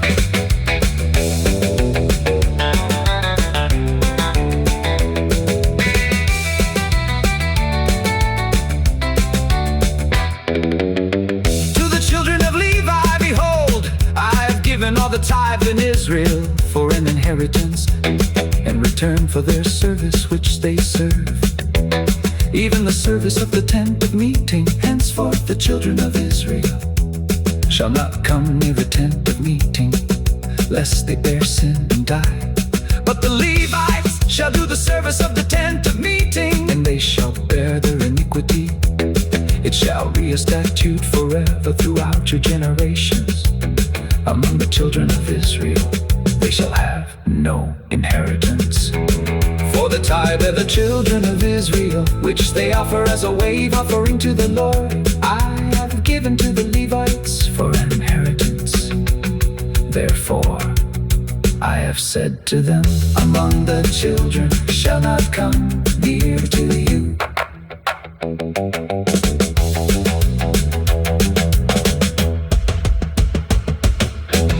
The Lord spoke to Moses, saying, Moreover, you shall speak to the Levites and tell them, when you take up the children of Israel, the tithe which I have given you from them for your inheritance, then you shall offer up a wave offering of it for the Lord, a tithe of the tithe.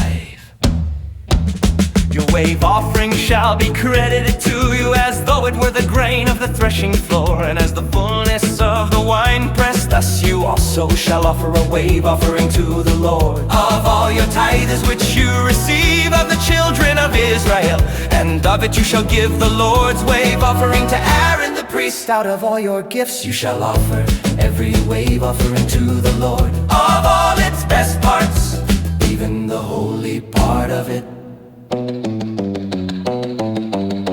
Therefore you shall tell them, when you heave its best from it, then it shall be credited to the Levites as the increase of the threshing floor, and as the increase of the winepress. You may eat it anywhere, you and your households, for it is your reward in return for your service in the tent of meeting. You shall bear no sin by reason of it. When you have heaved from it its best, you shall not profane the holy things of the children of Israel, that you not die.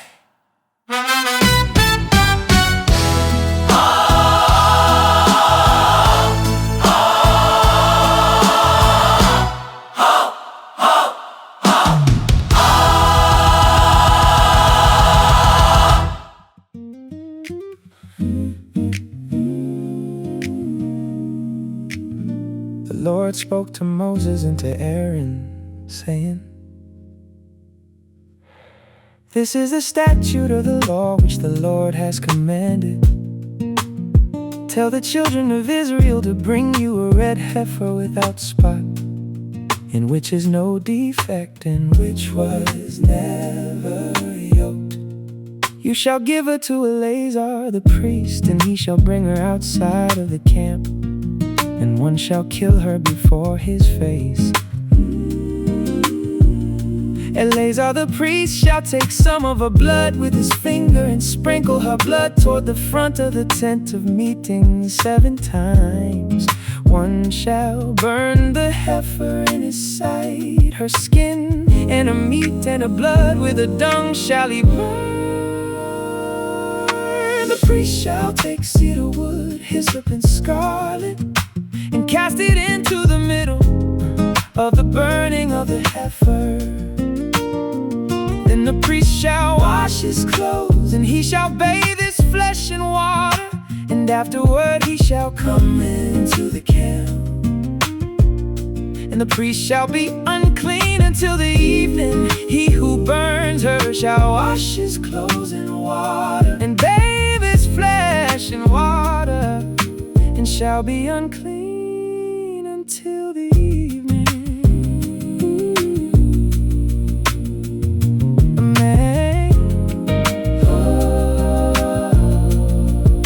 A man who is clean shall gather up the ashes of the heifer, and lay them up outside of the camp in a clean place, and it shall be kept for the congregation of the children of Israel, for use in water, for cleansing and purity. It is a sin offering. He who gathers the ashes of the heifer shall wash his clothes and be unclean until the evening. It shall be to the children of Israel, and to the stranger who lives as a foreigner among them, for a statute forever.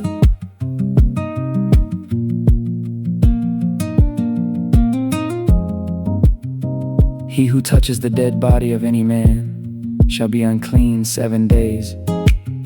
He shall purify himself with water on the 3rd day, and on the 7th day he shall be clean.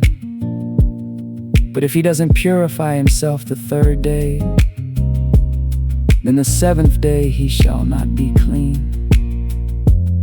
Whoever touches a dead person, the body of a man who has died, and doesn't purify himself defiles the Lord's tabernacle, and that soul shall be cut off from Israel, because the water for impurity was not sprinkled on him.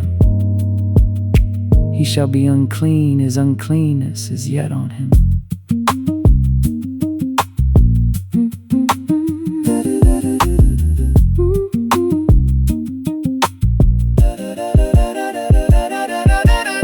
This is the law when a man dies in a tent.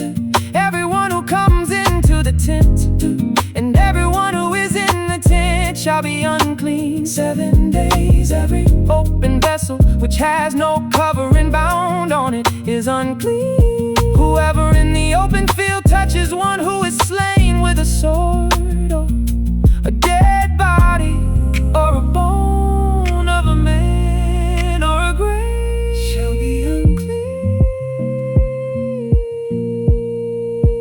7 days. For the unclean, they shall take of the ashes of the burning of the sin offering, and running water shall be poured on them in a vessel. A clean person shall take hyssop, dip it in the water, and sprinkle it on the tent, on all the vessels, on the persons who were there, and on him who touched the bone of the slain, of the dead, or the grave. The clean person shall sprinkle on the unclean on the 3rd day, and on the 7th day. On the 7th day he shall purify him. He shall wash his clothes and bathe himself in water, and shall be clean at evening. But the man who shall be unclean and shall not purify himself, that soul shall be cut off from among assembly, because he has defiled the sanctuary of the Lord. The water for impurity has not been sprinkled on him. He is unclean. It shall be a perpetual statute to them. He who sprinkles the water for impurity shall wash his clothes, and he who touches the water for impurity shall be unclean. Whatever the unclean person touches shall be unclean, and the soul that touches it shall be unclean until evening.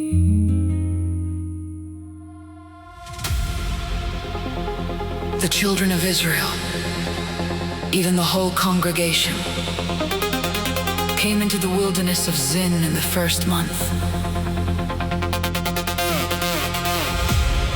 The people stayed in Kadesh. Miriam died there and was buried there. There was no water for the congregation, and they assembled themselves together against Moses and against Aaron. The people quarreled with Moses and spoke, saying, "We wish that we had died when our brothers died before the Lord. Why have you brought the Lord's assembly into this wilderness that we should die there, we and our animals? Why have you made us to come up out of Egypt to bring us into this evil place? It is no place of seed or of figs or of vines or of pomegranates. Neither is there any water to drink." Moses and Aaron went from the presence of the assembly to the door of the tent of meeting and fell on their faces. The Lord's glory appeared to them.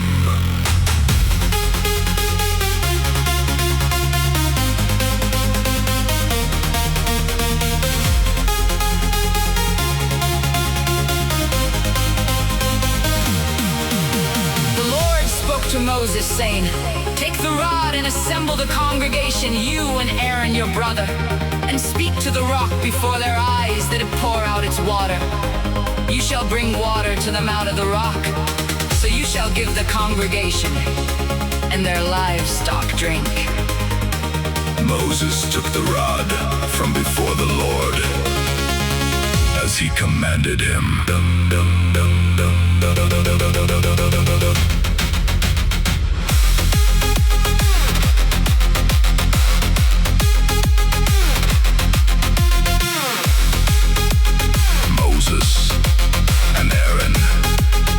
Gathered the assembly together before the rock, and he said to them, "Hear now, you rebels! Shall we bring water out of this rock for you?" Moses lifted up his hand and struck the rock with his rod twice, and water came out abundantly. The congregation and their livestock drank.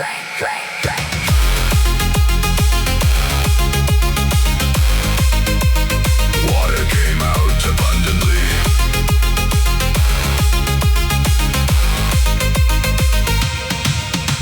The Lord said to Moses and Aaron, "Because you didn't believe in me, to sanctify me in the eyes of the children of Israel, therefore you shall not bring this assembly into the land which I have given them. These are the waters of Meribah, because the children of Israel strove with the Lord." And he was sanctified in them.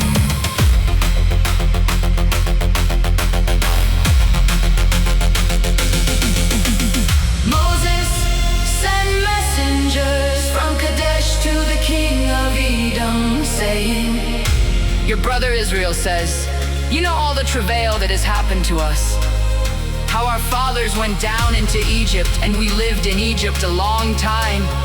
The Egyptians mistreated us and our fathers. When we cried to the Lord, he heard our voice, sent an angel, and brought us out of Egypt. Behold, we are in Kadesh, a city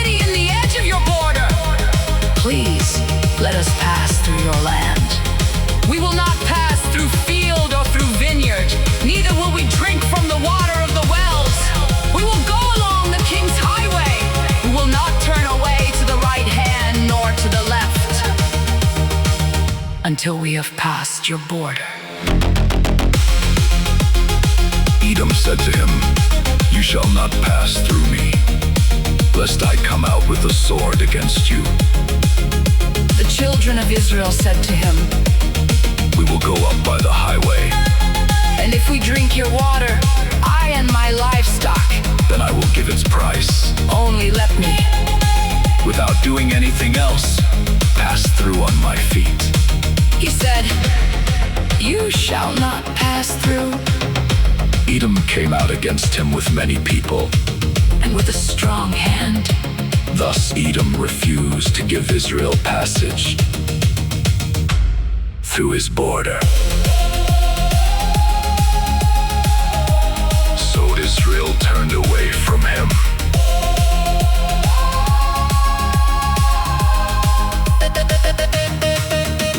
They traveled from Kadesh, and the children of Israel, even the whole congregation, came to Mount Hor. The Lord spoke to Moses and Aaron in Mount Hor, by the border of the land of Edom, saying, Aaron shall be gathered to his people, for he shall not enter into the land which I have given to the children of Israel, because you rebelled against my word at the waters of Meribah. Take Aaron and Eleazar his son, and bring them up to Mount Hor.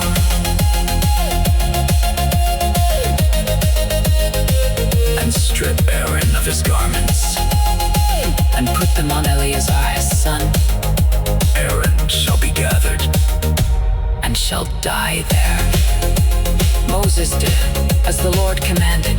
They went up onto Mount Hor in the sight of all the congregation. Moses stripped Aaron of his garments, and put them on Eleazar his son. Aaron died there on the top of the mountain. And Moses and Eleazar came down from the mountain. When all the congregation saw that Aaron was dead, they wept for Aaron 30 days.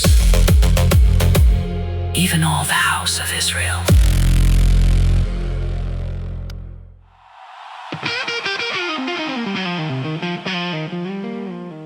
The Canaanite, the king of Arad who lived in the south, heard that Israel came by the way of Etharim. He fought against Israel and took some of them captive. Israel vowed a vow to the Lord and said, "If you will indeed deliver this people into my hand, then I will utterly destroy their cities." The Lord listened to the voice of Israel and delivered up the Canaanites, and they utterly destroyed them and their cities. The name of the place was called Hormah.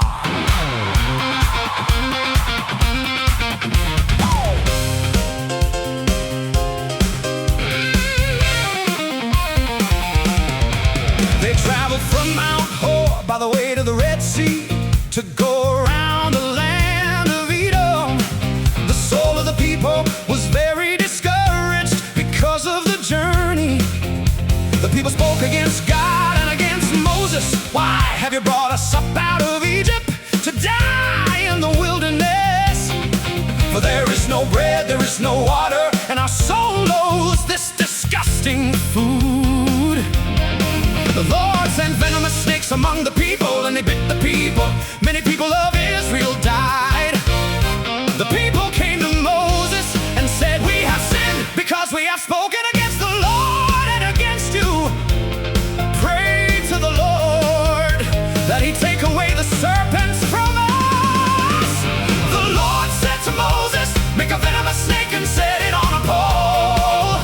It shall happen that everyone who is bitten, when he sees it, shall live." Moses made a serpent of bronze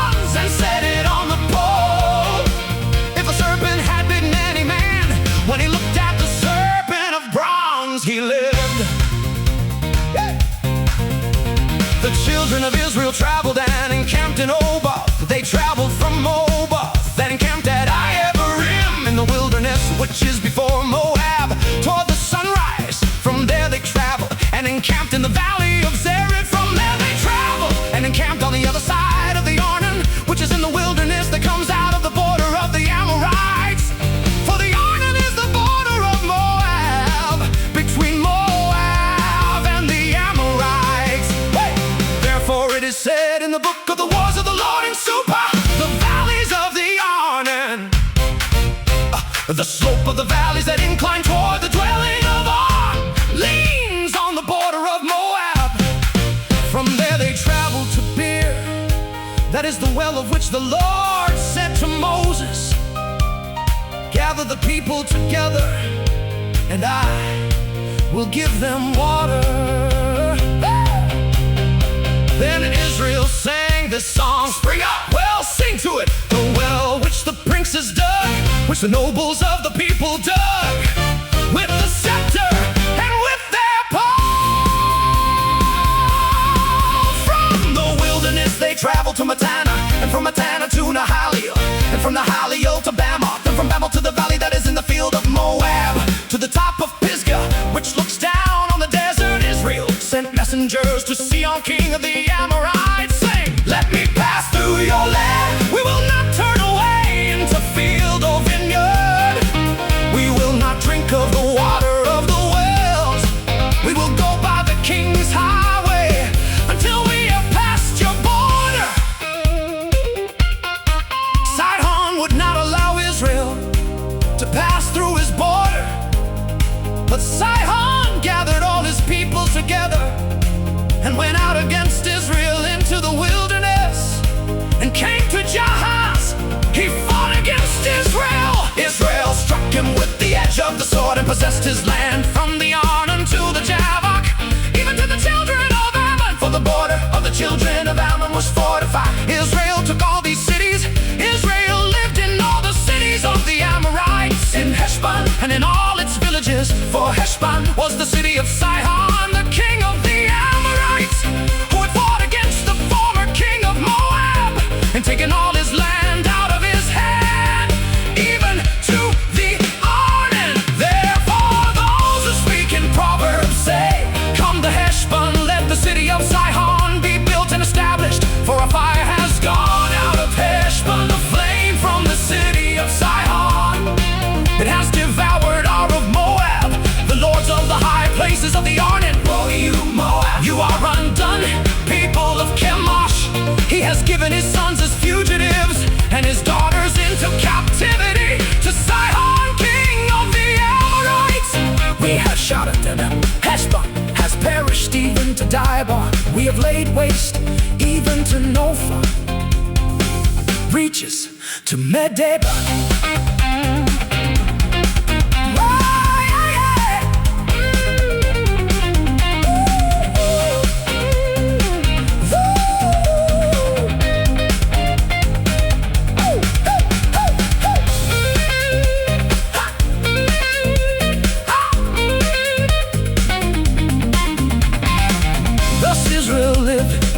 In the land of the Amorites, Moses sent to spy out Jazer. They took its villages and drove out the Amorites who were there.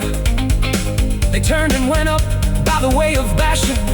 Of the king of Bashan went out against them, he and all his people, to battle at Edrei. The Lord said to Moses, don't fear him, for I have delivered him into your hand, with all his people and his land. You shall do to him as you did to Sihon, king of the Amorites, who lived at Heshbon. So they struck him with his sons and all his people, until there were no survivors. And they possessed his land. The children of Israel traveled and encamped in the plains of Moab beyond the Jordan at Jericho. Balak the son of Zippor saw all that Israel had done to the Amorites. Moab was very afraid of the people because they were many. Moab was distressed because of the children of Israel.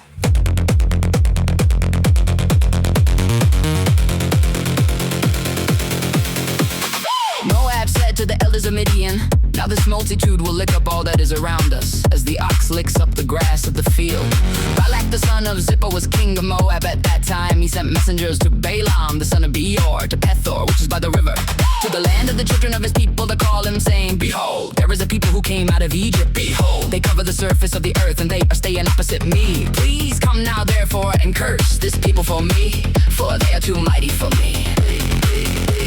Perhaps perhaps I shall prevail that we may strike them, and that I may drive them out of the land. For I know that he whom you bless is blessed, and he whom you curse is cursed. The elders of Moab and the elders of Midian departed with the rewards of divination in their hand. They came to Balaam and spoke to him the words of Balak. He said to them, lodge here this night, and I will bring you word again, as the Lord shall speak to me.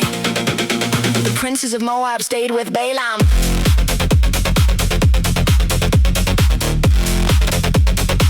God came to Balaam and said, who are these men with you? Balaam said to God, Balak, the son of Zippor, king of Moab, has said to me, behold, the people that has come out of Egypt covers the surface of the earth. Now come curse them for me. Perhaps I shall be able to fight against them and shall drive them out. God said to Balaam, You shall not go with them. you shall not curse the people, for they are blessed.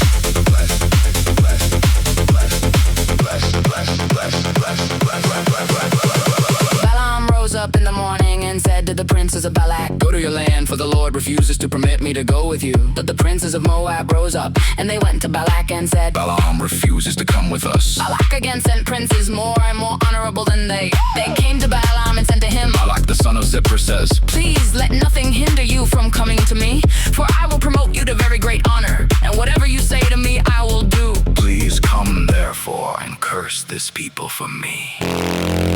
Balaam answered the servants of Balak, Balak will give me his house full of silver and gold. I can't go beyond the word of the Lord my God to do less or more. Now therefore please stay here tonight as well, that I may know what else the Lord will speak to me. God came to Balaam at night and said to him, If the men have come to call you, rise up, go with them. but only the word which I speak to you, that you shall do.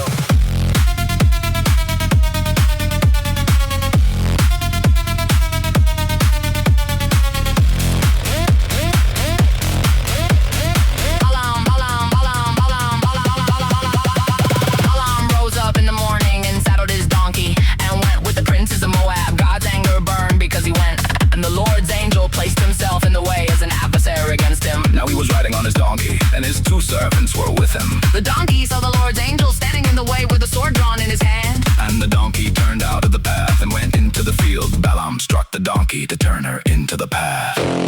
Then the Lord's angel stood in a narrow path between the vineyards, a wall being on this side and a wall on that side. The donkey saw the Lord's angel, and she thrust herself to the wall and crushed Balaam's foot against the wall. He struck her again. The Lord's angel went further and stood in a narrow place where there was no way to turn either to the right hand or to the left. The donkey saw the Lord's angel, and she lay down under Balaam. Balaam's anger burned, and he struck the donkey with his staff.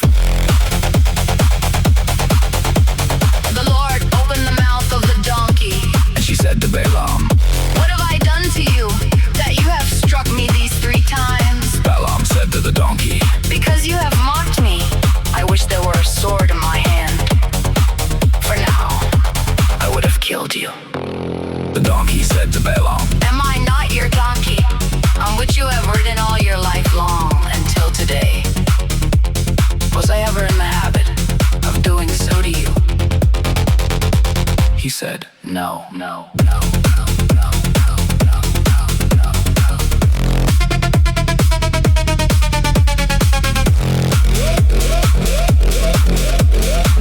Then the Lord opened the eyes of Balaam, and he saw the Lord's angel standing in the way, with his sword drawn in his hand, and he bowed his head and fell on his face. The Lord's angel said to him, Why have you struck your donkey these 3 times? Behold, I have come out as an adversary, because your way is perverse before me. The donkey saw me and turned away before me these 3 times. Unless she had turned away from me, surely now I would have killed you and saved her alive. Balaam said to the Lord's angel, I have sinned, for I didn't know that you stood in the way against me. Now therefore, if it displeases you, I will go back again. The Lord's angel said to Balaam, Go with the men, but you shall only speak the word that I shall speak to you. So Balaam went with the princes of Balak. When Balak heard that Balaam had come, he went out to meet him to the city of Moab, which is on the border of the Arnon, which is in the utmost part of the border. Balak said to Balaam, Didn't I earnestly send for you to summon you? Why didn't you come to me? Am I not able indeed to promote you to honor? Balaam said to Balak, behold, I have come to you. Have I now any power at all to speak anything? I will speak the word that God puts in my mouth. Balaam went with Balak, and they came to Kiriath Huzoth. Balak sacrificed cattle and sheep, and sent to Balaam and to the princes who were with him. In the morning Balak took Balaam and brought him up into the high places of Baal. And he saw from their part of the people.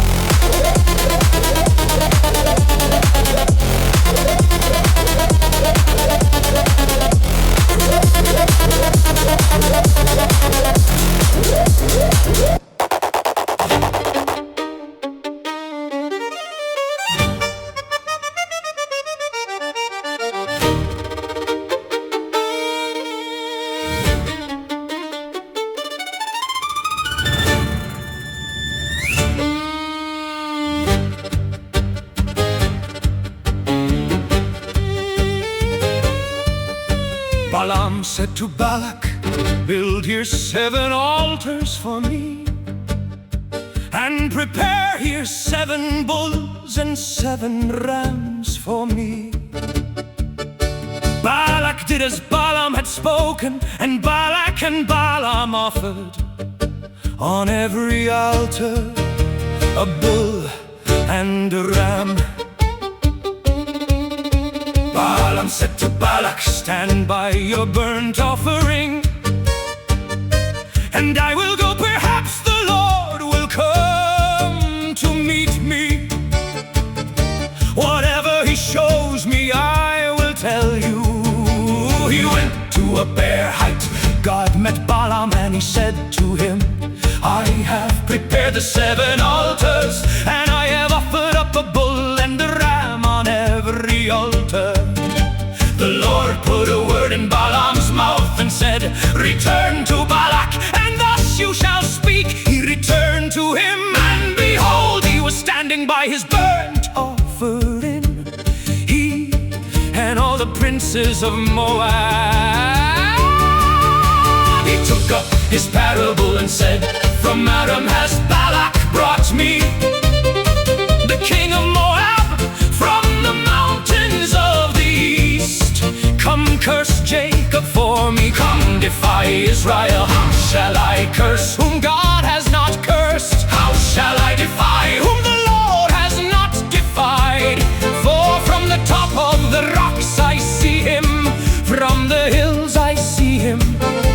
Behold, it is a people that dwells alone, and shall not be listed among the nations. Who can count the dust of Jacob, or count the 4th part of Israel? Let me die the death of the righteous, let my last end be like his.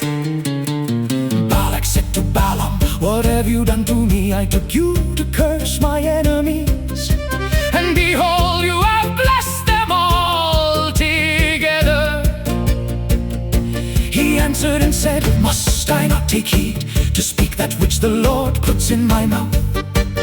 Balak said to him, please come with me to another place where you may see them.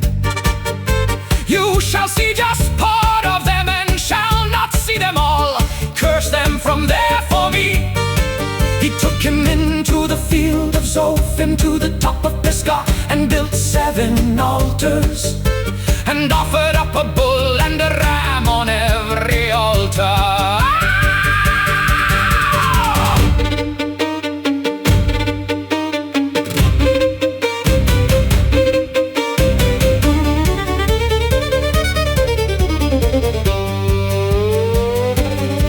He said to Balak, stand here by your burnt offering while I meet God over there. The Lord met Balaam and put a word in his mouth and said, return to Balak and say this. He came to him, and behold, he was standing by his burnt offering, and the princes of Moab with him. Balak said to him, what has the Lord spoken? He took up his parable and said, rise up, Balak, and hear. Listen to me, you son of God is not a man that he should lie, nor the son of man that he should repent? Has he said and he won't do it? Or has he spoken and he won't make it good? Behold, I have received a command to bless. He has blessed and I can't reverse it. He has not seen iniquity in Jacob, neither has he seen perverseness in Israel. The Lord his God is with him, the shout of a king is among them. God brings them out of Egypt, he has as it were the strength of the wild ox. Surely there is no enchantment with Jacob, neither is there any divination with Israel. Now it shall be said of Jacob and of Israel, what has God done? Behold, a people rises up as a lioness. As a lion he lifts himself up. He shall not lie down until he eats of the prey and drinks the blood of the slain. Balak said to Balaam, neither curse them at all, nor bless them at all. But Balaam answered Balak, didn't I tell you, saying all that the Lord speaks that I must do? Balak said to Balaam, come now, I will take you to another place. Perhaps it will please God that you may curse them for me from there. Balak took Balaam to the top of Peor that looks down on the desert. Balaam said to Balak, build 7 altars for me here, and prepare 7 bulls and 7 rams for me here. Balak did as Balaam had said, and offered up a bull and a ram on every altar. Citations. When Balaam saw that it pleased the Lord to bless Israel, he didn't go as at the other times to use divination, but he set his face toward the wilderness. Balaam lifted up his eyes and he saw Israel dwelling according to their tribes. And the Spirit of God came on him. He took up his parable. He took up his parable and said, Balaam the son of Beor says, the man whose eyes are open says, he says, who hears the words of God, who sees the vision of the Almighty falling down and having his eyes open. How goodly are your tents, Jacob, and your dwellings, Israel. As valleys they are spread out, as gardens by the riverside, as hollows which the Lord has planted, as cedar trees beside the waters. Water shall flow from his buckets, his seed shall be in many waters. His king shall be higher than Agag, His kingdom shall be exalted. God brings him out of Egypt, he has as it were the strength of the wild ox. He shall consume the nation, his adversary shall break their bones in pieces and pierce them with his arrows. He couched, he lay down as a lioness, who shall rouse him up? Who blesses you is blessed, Who curses you is cursed. Balak finger burned against Balaam, and he struck his ends together. Balak said to Balaam, I called you to curse my enemies, and behold, you have altogether blessed them these 3 times. Therefore flee to your place now. I thought to promote you to great honor, but behold, the Lord has kept you back from honor. Balaam said to Balak, Didn't I also tell your messengers whom you sent to me, saying, if Balak will give me his house full of silver and gold, I can't go beyond the Lord's word to do either good or bad for my own mind. I will say what the Lord says. Now behold, I go to my people. Come, I will inform you what this people shall do to your people in the latter days. he took up his parable and said, Balaam the son of Beor says, the man whose eyes are open says, he says, who hears the words of God, knows the knowledge of the Most High, and who sees the vision of the Almighty falling down and having his eyes open. I see him, but not now. I see him, but not near. A star will come out of Jacob, a scepter will rise out of Israel, and shall strike through the corners of Moab and crush all the sons of Sheth. Edom shall be a possession. Seer, also shall be a possession. While Israel does valiantly, out of Jacob shall one have dominion, and shall destroy the remnant from the city. He looked at Amalek and took up his parable and said, Amalek was the first of the nations, but his latter end shall come to destruction. He looked at the Kenite and took up his parable and said, your dwelling place is strong, your nest is set in the rock. Nevertheless Cain shall be wasted until Asher carries you away captive. He took up his parable and said, who shall live when God does this? But ships shall come from the coast of Kittim. They shall afflict Ashur and shall afflict Eber. He also shall come to destruction.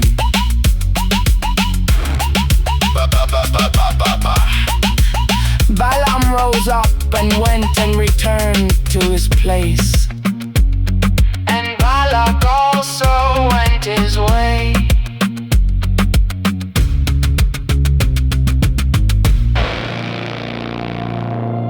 Israel stayed in Shittim, and the people began to play the prostitute with the daughters of Moab. For they called the people to the sacrifices of their gods. The people ate and bowed down to their gods. Israel joined himself to Baal Peor. And the Lord's anger burned against Israel.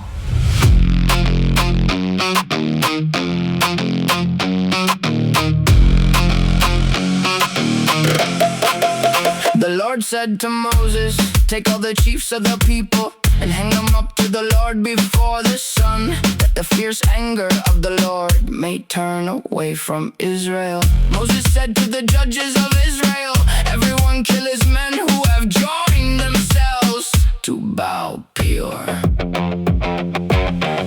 Behold, one of the children of Israel came and brought to his brothers a Midianite woman in the sight of Moses, in the sight of all the congregation of the children of Israel, while they were weeping at the door of the tent of meeting. When Phinehas, the son of Eleazar, the son of Aaron the priest, saw it, he rose up from the middle of the congregation and took a spear in his hand. He went after the man of Israel into the pavilion and thrust both of them through, the man of Israel and the woman through her body. So the plague was stopped among the children of Israel. Those who died by the plague were 24,000.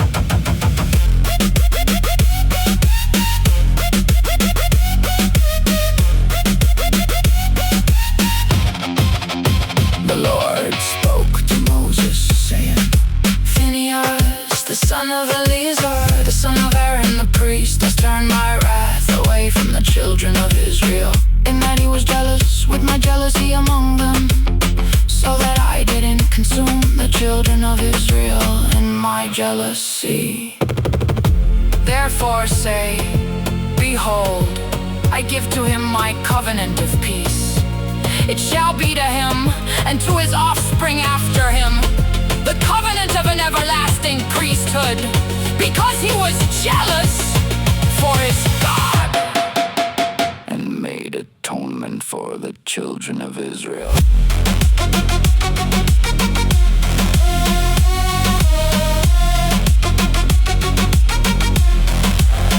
Now the name of the man of Israel that was slain, who was slain with the Midianite woman, was Zimri, the son of Salu, a prince of a father's house among the Simeonites. The name of the Midianite woman who was slain was Cosby, the daughter of Zor.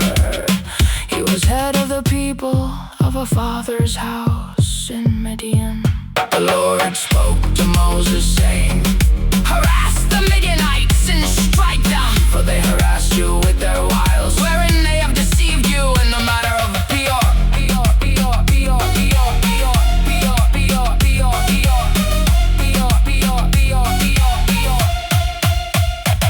And in the incident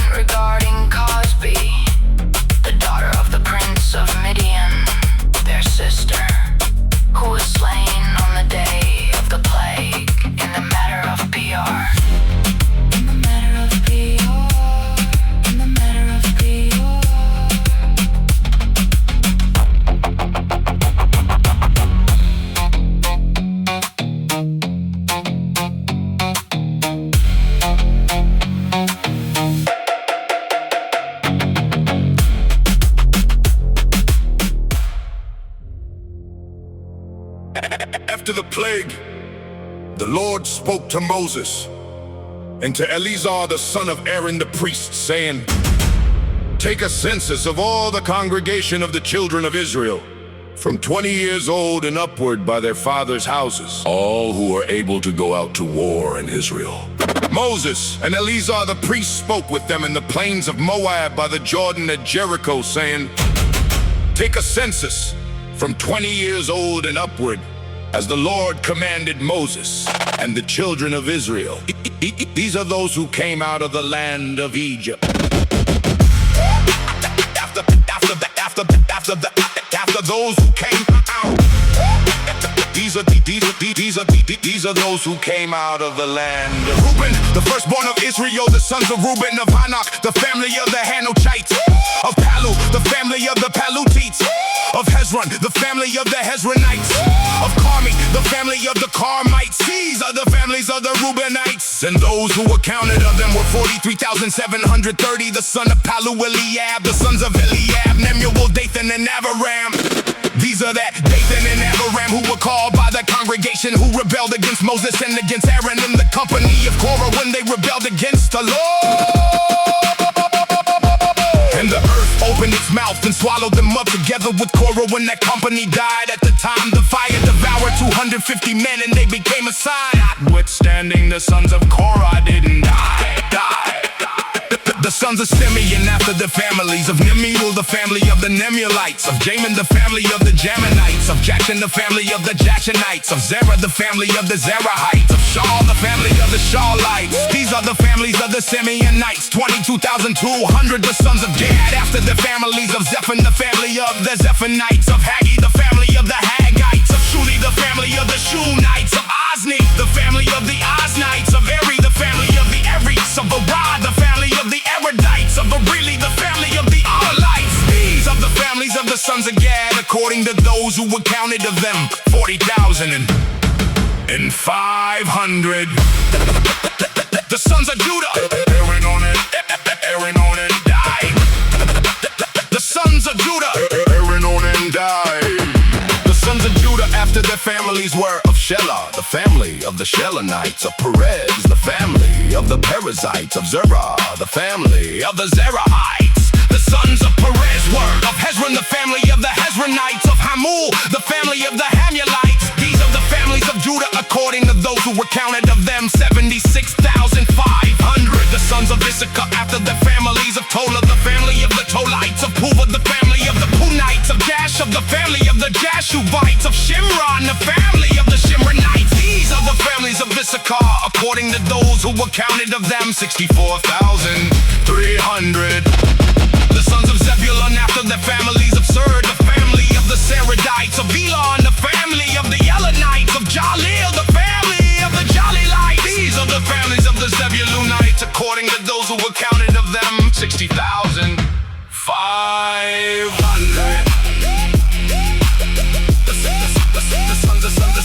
The sons of Joseph after their families, Manasseh and Ephraim. The sons of Manasseh, of Machir, the family of the Machirites. And Machir became the father of Gilead, the family of the Gileadites. These are the sons of Gilead, of Aiza, the family of the Ezerites, of Helik, the family of the Elikites, and Ezreal, the family of the Ezrealites, and Shechem, the family of the Shechemites, and Shemida, the family of the Shemadites, and Hefer, the family of the Heferites. Zelophehad, the son of Hefer, had no sons but daughters, and the names of the daughters of Zelophehad were Mala, Noah, Hogla, Milcah, and Tirzah. These are the families of Manasseh. Those who were counted of them were 52,700. These are the sons of Ephraim after their families. Shephelah, the family of the Shephelahites, of Betcher, the family of the Betcherites, of Tahan, the family of the Tahanites. These are the sons of Shepelah, of Aaron, the family of the Aaronites. These are the families of the sons of Ephraim according to those who were counted of them, 32,500.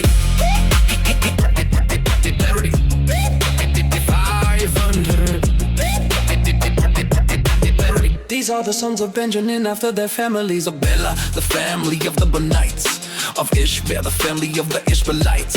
Of Berea, the family of the Berites. Of the sons of Berea, of Heber, the family of the Heberites. Of Malchiel, the family of the Malchielites. The name of the daughter of Asher was Sarah. These are the families of the sons of Asher, according to those who were counted of them, 53,400. The sons of Naphtali after their families. Of Jaziel, the family of the Jazilites. Of Guni, the family of the Gonites. Of Jizr, the family of the Jizrites. Of Shillem, the family of the Shillemites. These are the families of Naphtali according to their families. And those who were counted of them were 45,400. These are those who were counted of the children of Israel, 601,730. The Lord spoke to Moses, saying, to these the land shall be divided for an inheritance, according to the number of names. To the more you shall give the more inheritance, and to the fewer you shall give the less inheritance. To everyone according to those who were counted of him shall his inheritance be given. Notwithstanding, the land shall be divided by lot, according to the names of the tribes of their fathers they shall inherit. According to the lot shall their inheritance be divided. These are those who were counted of the Levites after their families. Of Gershon, the family of the Gershonites. Of Kohath, the family of the Kohathites. Of Merari, the family of the Merarites. These are the families of Levi, the family of the Libnites, the family of the Hebronites, the family of the Malites, the family of the Mushites, and the family of the Korahites. Kohath became the father of Amram. The name of Amram's wife was Joshbed, the daughter of Levi, who was born to Levi in Egypt. She bore to Amram Aaron and Moses and Miriam their sister. To Aaron were born Nadab and Abihu, Eleazar and Itamar. Nadab and Abihu died when they offered strange fire before the Lord. Those who were counted of them were 23,000, every male from a month old and upward. For they were not counted among the children of Israel, because there was no inheritance given them among the children of Israel. These are those who were counted by Moses and Eleazar the priest, who counted the children of Israel in the plains of Moab by the Jordan at Jericho. But among these there was not a man of them who were counted by Moses and Aaron the priest, who counted the children of Israel in the wilderness of Sinai. They shall surely die in the wilderness.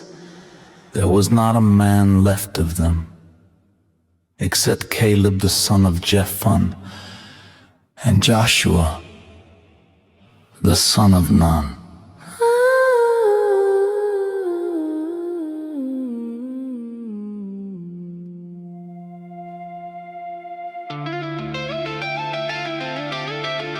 Then the daughters of Zelophehad, the son of Hefer, the son of Gilead, the son of Machir, the son of Manasseh, of the families of Manasseh, the son of Joseph came near.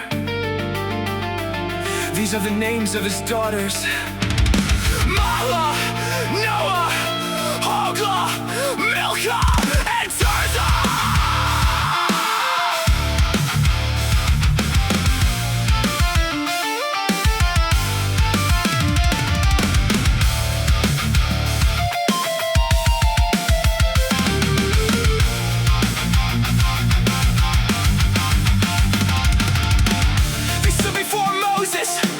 Before Eleazar the priest, and before the princes, and all the congregation, at the door of the tent of meeting, saying, our father died in the wilderness.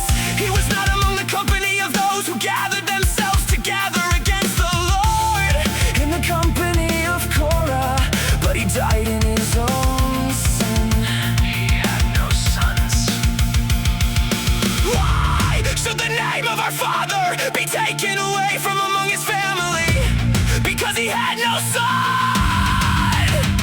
Give to us a possession among the brothers of our father. Moses brought their cause before the Lord.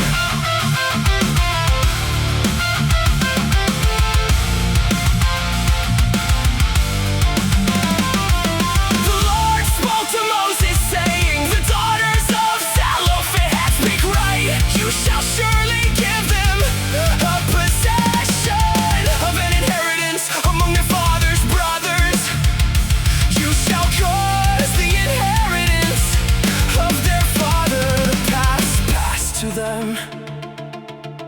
You shall speak to the children of Israel, saying, if a man dies and has no son, then you shall cause his inheritance to pass to his daughter. If he has no daughter, then you shall give his inheritance to his brothers. If he has no brothers, then you shall give his inheritance to his father's brothers. If his father has no brothers, then you shall give his inheritance to his kinsman, who is next to him of his family, and he shall possess it. This shall be a statute, an ordinance, for the children of Israel, as the Lord commanded Moses.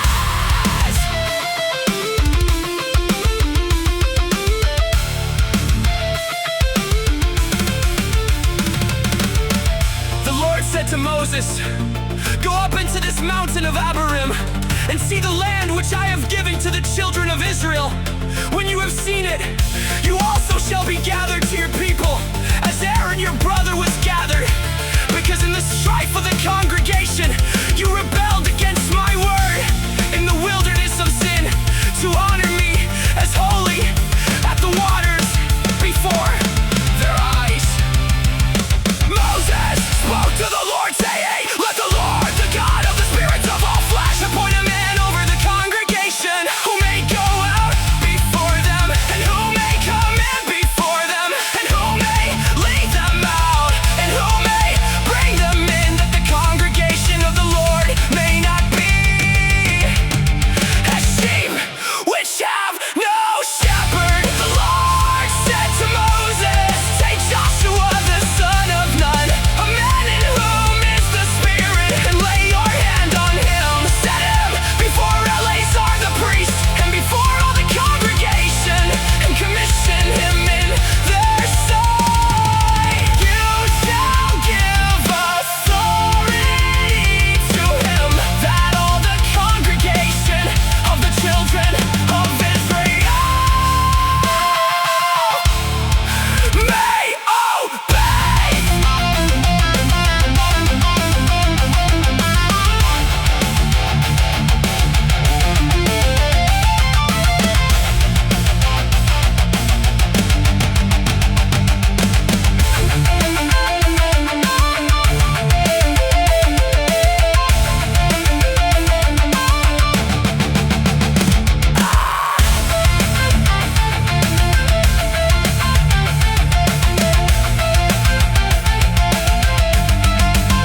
He shall stand before Eleazar the priest, who shall inquire for him by the judgments of the Urim before the Lord. At his word they shall go out, and at his word they shall come in, both he and all the children of Israel with him, even all the congregation. Moses did as the Lord commanded him. He took Joshua and set him before Eleazar the priest, and before all the congregation. He laid his hands on him and commissioned him, as the Lord spoke by Moses. As the Lord spoke by Moses.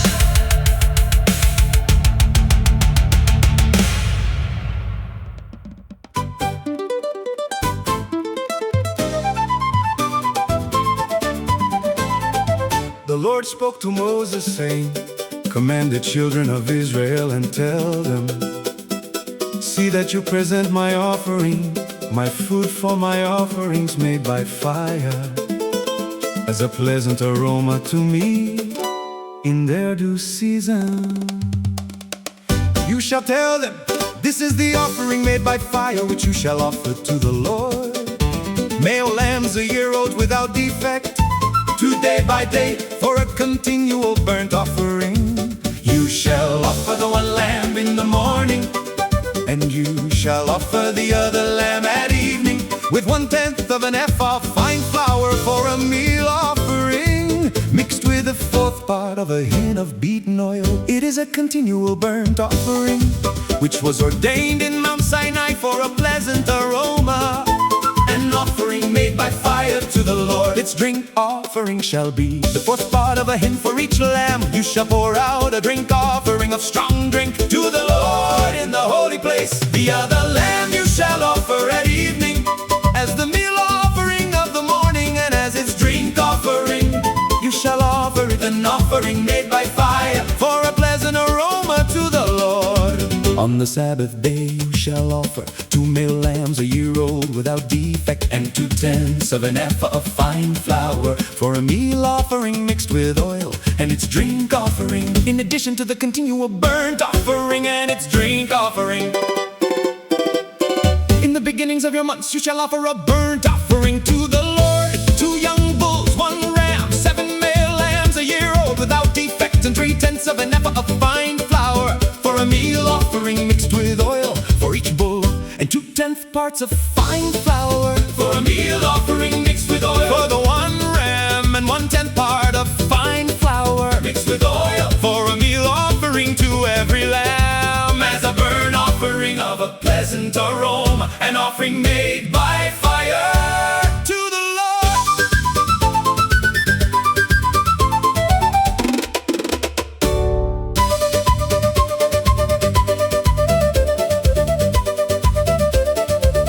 Their drink offering shall be half a hin of wine for a bull, the 3rd part of a hin for the ram, and the 4th part of a hin for a lamb. This is the burnt offering of every month throughout the months of the year.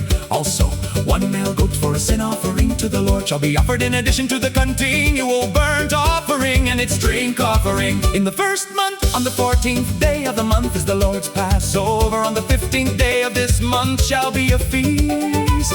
Unleavened bread shall be eaten for 7 days.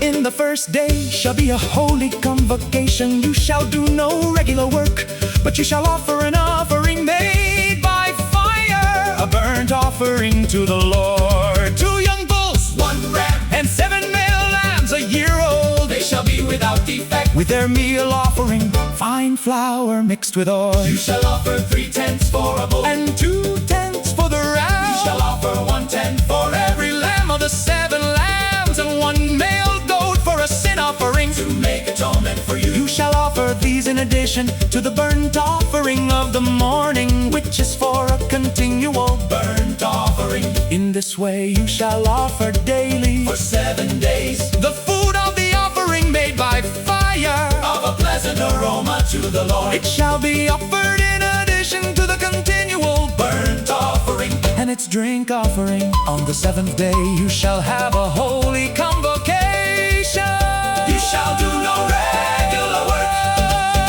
Also, in the day of the first fruits, when you offer a new meal offering to the Lord, in your feast of weeks, you shall have a holy convocation. You shall do no regular work, but you shall offer a burnt offering for a pleasant aroma to the Lord. 2 young bulls, 1 ram, 7 male lambs a year old, and their meal offering fine flour mixed with oil. 3/10 for each bull, 2/10 for the 1 ram, 1/10 for every lamb of the 7 lambs, and 1 male goat to make atonement for you.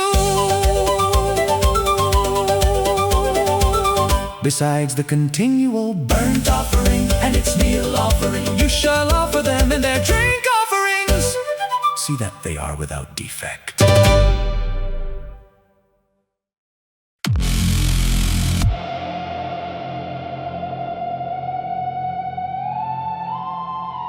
In the 7th month, on the 1st day of the month, you shall have a holy convocation. You shall do no regular work. It is a day of blowing of trumpets to you.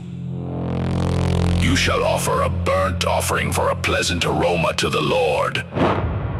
1 young bull, 1 ram, 7 male lambs a year old without defect, and their meal offering fine flour mixed with oil. 3/10 for the bull, 2/10 for the ram, and 1/10 for every lamb of the 7 lambs, and 1 male goat for a sin offering to make atonement for you. in addition to the burnt offering of the new moon with its meal offering, and the continual burnt offering with its meal offering, and their drink offerings, according to their ordinance, for a pleasant aroma, an offering made by fire to the Lord. On the 10th day of this 7th month, you shall have a holy convocation. You shall afflict your souls! You shall do no kind of work.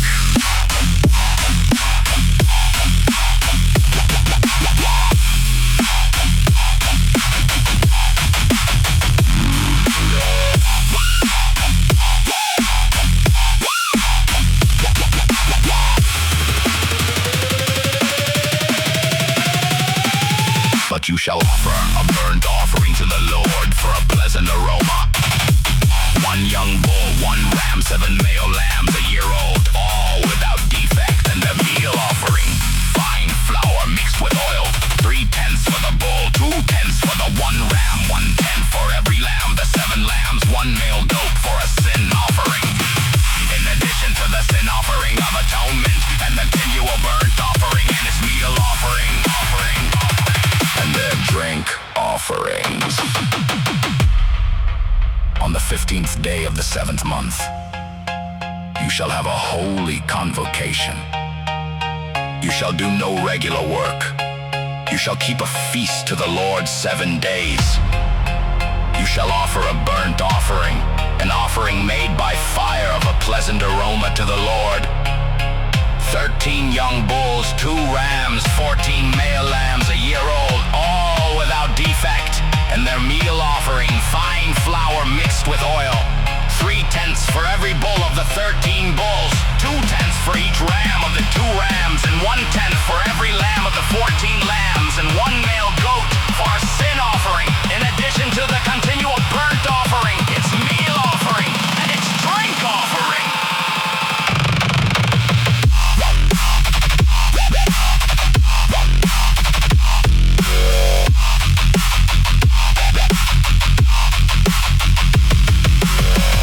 On the 2nd day you shall offer 12 young bulls, 2 rams, and 14 male lambs a year old without defect, and their meal offering and their drink offerings for the bulls, for the rams, and for the lambs according to their number, after the ordinance,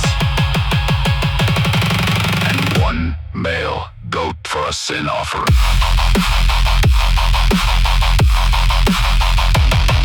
On the 3rd day, 11 bulls. On the 4th day, 10 bulls. On the 5th day, 9 bulls. On the 6th day, 8 bulls. On the 7th day, 7 bulls. 2 rams, 14 male lambs, a year old without defect, and their meal offering and their drink offerings for the bulls, for the rams, and for the lambs according to their number, after the ordinance, and 1 male goat for a sin offering. In addition to the continual burnt offering, its meal offering, and its drink offering.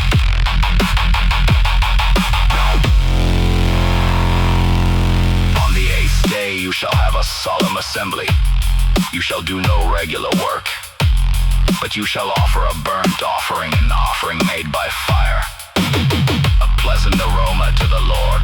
1 bull, 1 ram, 7 male lambs, a year old without defect, their meal offering, and their drink offerings for the bull, for the ram, and for the lambs, shall be according to their number, after the ordinance, and 1 male goat for a sin offering. In addition to continual burnt offering, its meal offering, and its drink offering.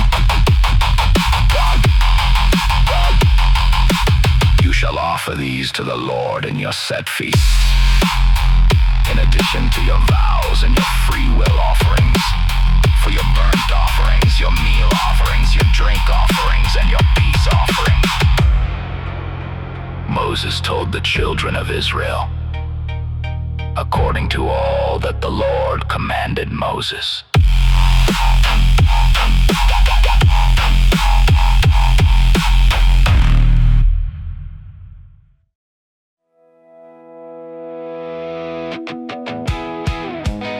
Moses spoke to the heads of the tribes of the children of Israel, saying, This is the thing which the Lord has commanded.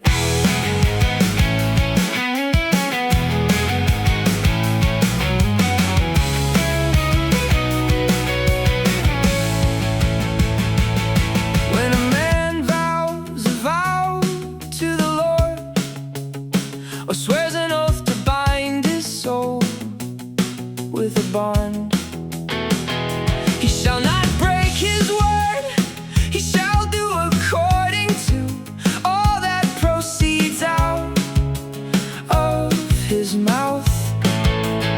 Also, when a woman vows a vow to the Lord and binds herself by a pledge, being in her father's house in her youth, and her father hears her vow and her pledge, with which she has bound her soul, and her father says nothing to her, then all her vows shall stand, and every pledge with which she has bound her soul shall stand. But if her father forbids her in the day that he hears none of her vows or of her pledges with which she has bound her soul shall stand, the Lord will forgive her, because her father has forbidden her.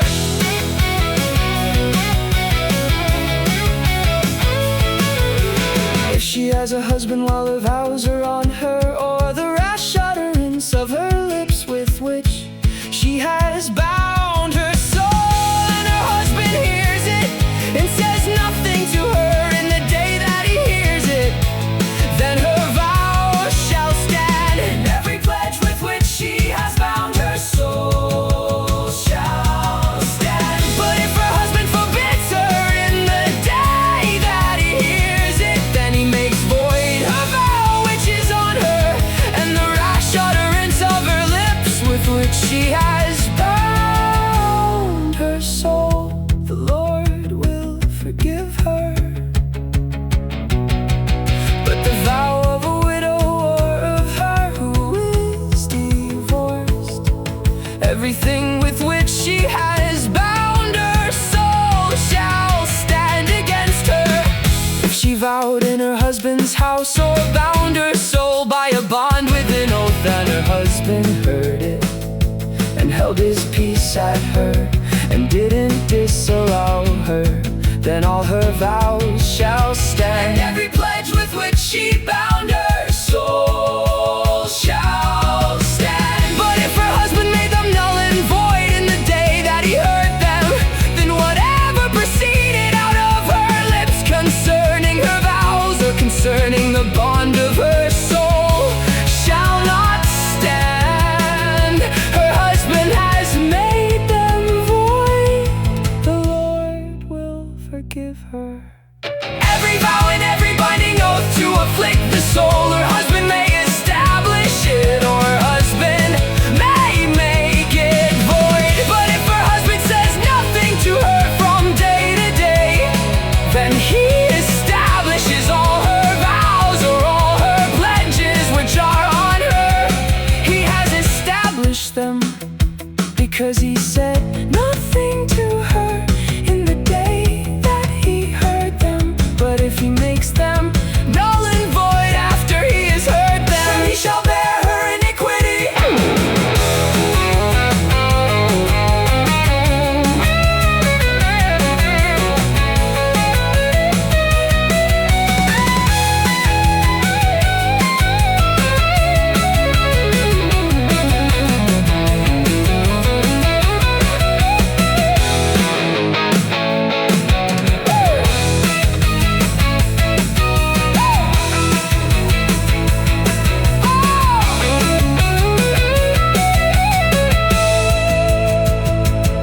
These are the statutes which the Lord commanded Moses, between a man and his wife, between a father and his daughter, being in her youth, in her father's house.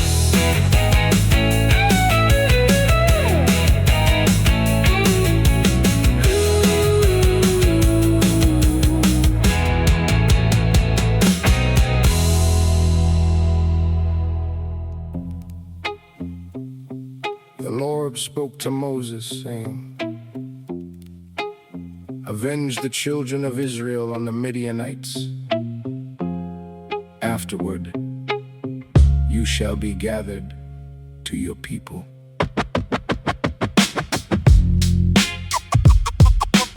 Moses spoke to the people, saying, Moses spoke to the people, saying, "Arm men from among you for war, that they may go against Midian, to execute the Lord's vengeance on Midian. You shall send 1,000 out of every tribe throughout all the tribes of Israel to the war." So they were delivered out of the thousands of Israel, 1,000 from every tribe, 12,000 armed for war. Moses sent them 1,000 of every tribe to the war, with Phinehas the son of Eleazar the priest to the war, with the vessels of the sanctuary and the trumpets for the alarm in his hand. They fought against Midian as the Lord commanded Moses. They killed every male. They killed the kings of Midian with the rest of their slain. Every Rechem, Zur, Hur, and Reba, the 5 kings of Midian. They also killed Balaam, the son of Beor, with the sword. The children of Israel took the women of Midian captive with their little ones, and all their livestock, all their flocks, and all their goods. They took as plunder all their cities and the places in which they lived, and all their encampments they burned with fire. They took all the captives and all the plunder, both of man and of animal. They brought the captives with the prey and the plunder to Moses and to Eleazar the priest, and to the congregation of the children of Israel, to the camp at the plains of Moab, which are by the Jordan at Jericho. Moses and Eleazar the priest, with all the princes of the congregation, went out to meet them outside of the camp. Moses was angry with the officers of the army, the captains of thousands and the captains of hundreds, who came from the service of the war. Moses said to them, "Have you saved all the women alive? Behold, these caused the children of Israel, through the counsel of Balaam, to commit trespass against the Lord in the matter of Peor. And so the plague was among the congregation of the Lord. Now therefore, kill every male among the little ones, and kill every woman who was known man by lying with them. But all the girls who have not known man by lying with them, keep alive for yourselves. Encamp outside of the camp for 7 days. Whoever has killed any person, and whoever has touched any slain, purify yourselves on the 3rd day, and on the 7th day, you and your captives, you shall purify every garment, and all that is made of skin, and all work of goat's hair, and all things made of wood. All the precepts to the men of war who went to the battle. This is the statute of the law which the Lord has commanded Moses. However, the gold and the silver, the bronze, the iron, the tin, and the lead, everything that may withstand the fire, you shall make to go through the fire, and it shall be clean. Nevertheless, it shall be purified with the water for impurity. All that doesn't withstand the fire, you shall make to go through the water. You shall wash your clothes on the 7th day, and you shall be clean. Afterward, you shall come into the camp. The Lord spoke to Moses, saying, "Count the plunder that was taken, both of man and of animal. You and Eleazar the priest, and the heads of the fathers' households of the congregation, and divide the plunder into 2 parts, between the men skilled in war, who went out to battle, and all the congregation, leave a tribute to the Lord of the men of war who went out to battle.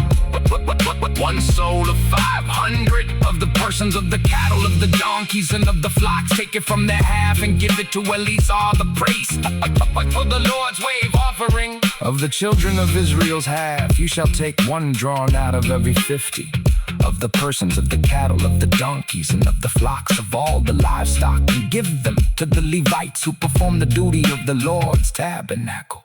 Moses and Eleazar the priest did as the Lord commanded Moses. Now the plunder over and above the booty which the men of war took was 675,000 sheep, 72,000 head of cattle, 61,000 donkeys, and 32,000 persons. And all of the women who would not know man by lying with them. The half, which was the portion of those who went out to war, was a number 337,500 sheep.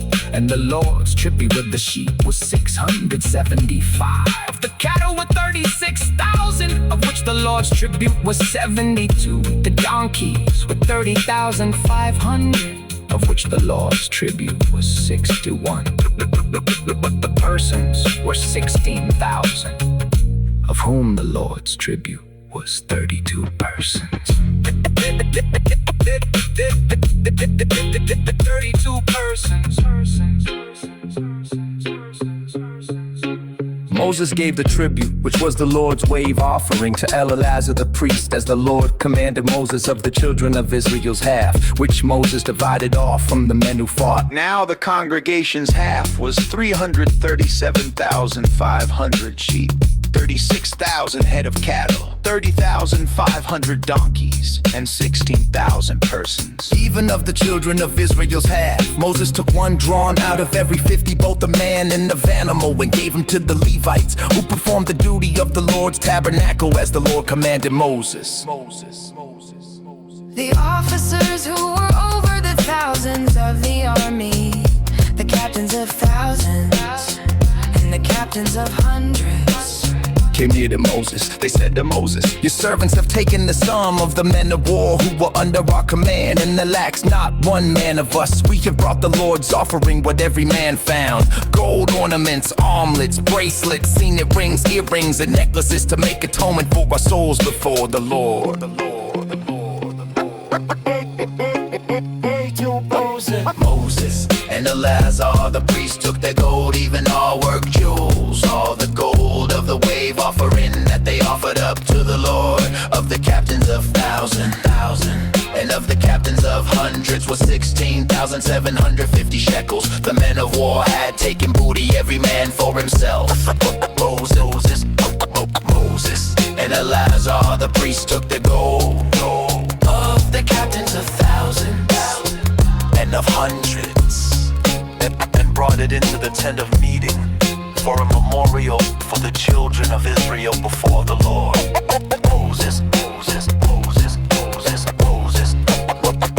and Eleazar the priests took the gold of the captains of thousands and of hundreds, and brought it into the tent of meeting for a memorial for the children of Israel before the Lord.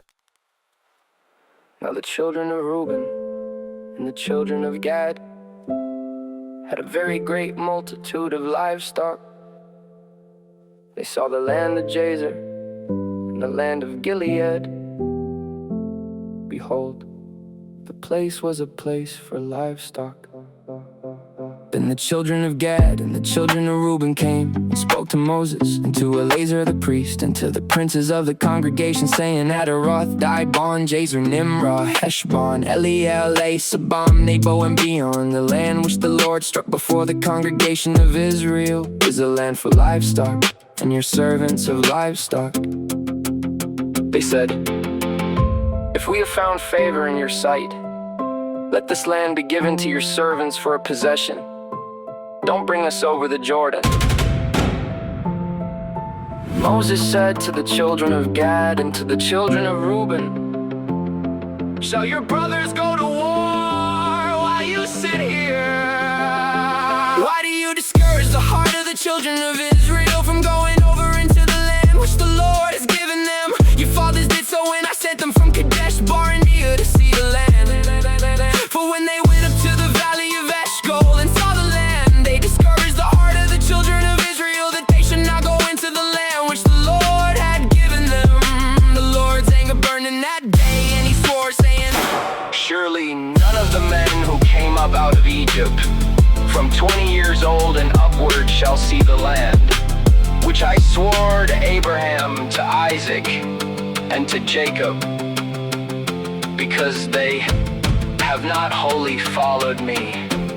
Except Caleb the son of Jephunneh the Kenizzite, and Joshua the son of Nun, because they have followed the Lord completely. The Lord's anger burned against Israel, and he made them wander back and forth in the wilderness 40 years, until all the generation who had done evil in the Lord's sight was consumed. Behold, you have risen up in your father's place, an increase of sinful men, to increase the fierce anger of the Lord toward Israel. For if you turn away from after him, he will yet again leave them in the wilderness, and you will destroy all these people. They came near to him and said, we will build sheepfolds here for our livestock, and cities for our little ones, but we ourselves will be ready armed to go before the children of Israel. Until we have brought them to their place, our little ones shall dwell in the fortified cities. Because of the inhabitants of the land, we will not return to our houses until the children of Israel have all received their inheritance. For we will not inherit with them on the other side of the Jordan and beyond, because our inheritance has come to us on this side of the Jordan eastward. Moses said to them, if you will do this thing, if you will arm yourselves to go before the Lord to the war, and every one of your armed men will pass over the Jordan before the Lord until he has driven out his enemies from before him, and the land is subdued before the Lord, then afterward you shall return and be clear of obligation to the Lord and to Israel. Then this land shall be your possession before the Lord. But if you will not do so, behold, you have sinned against the Lord, and be sure your sin will find you out.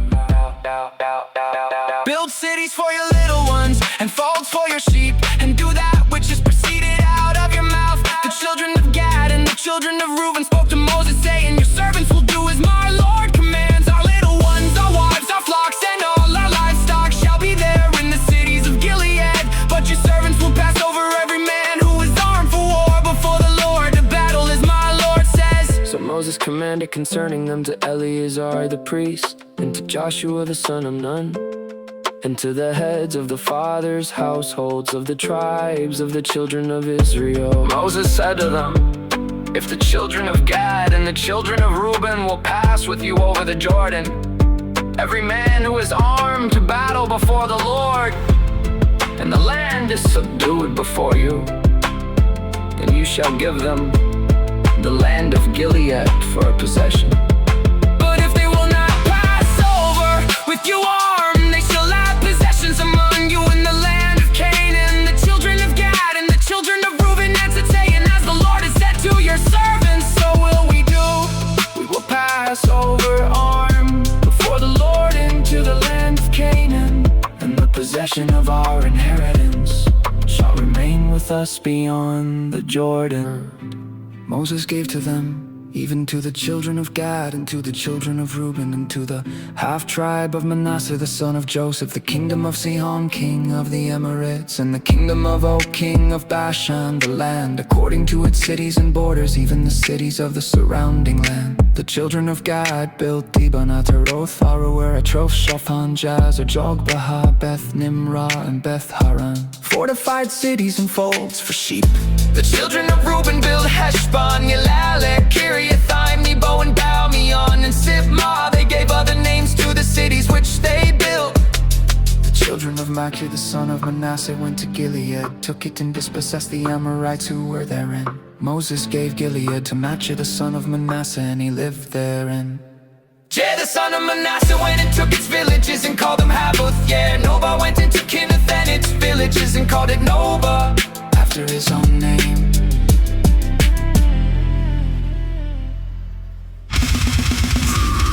These are the journeys of the children of Israel. When they went out of the land of Egypt by their armies, under the hand of Moses and Aaron, Moses wrote the starting points of their journeys.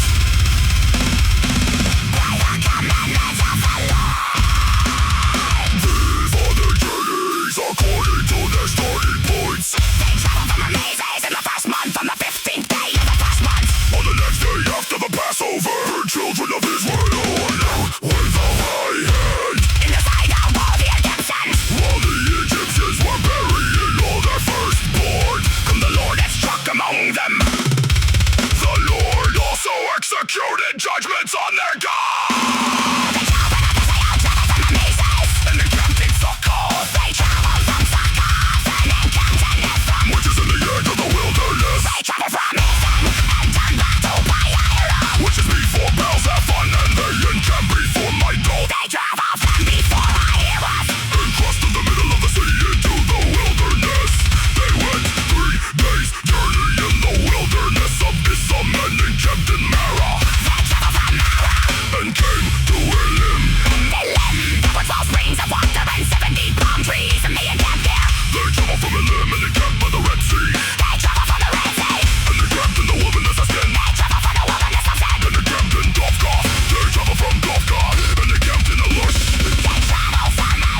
Israel had come out of the land of Egypt. In the 5th month, on the 1st day of the month, Aaron was 123 years old when he died in Mount Hor. The Canaanite king of Haran, who lived in the south in the land of Canaan, heard of the coming of the children of Israel.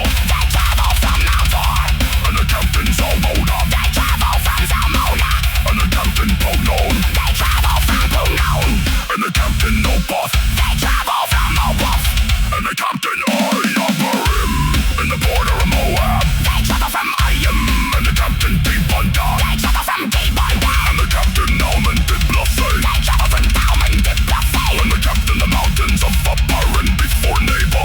They travel from the mountains of Abarim, and the captain the place of Moab by the Jordan at Jericho. They kept on the Jordan from Beth Jeshimoth, even to Abel shipped him in the plains of Moab. The Lord spoke to Moses in the plains of Moab by the Jordan at Jericho, saying, "Speak to the children of Israel and tell them, when you pass over the Jordan into the land of Canaan, then you shall drive out all the inhabitants of the land from before you. Destroy all their stone idols, destroy all their molten images, and demolish all their high places. You shall take possession of the land and dwell therein. For I have given the land to you to possess it. You shall inherit the land by lot according to your families. To the larger groups you shall give a larger inheritance, and to the smaller you shall give a smaller inheritance. Wherever the lot falls to any man, that shall be his, you shall inherit, according to the tribes of your fathers. For if you do not drive out the inhabitants of the land from before you, then those you let remain of them will be like bricks in your eyes and thorns in your sides. They will harass you in the land in which you dwell."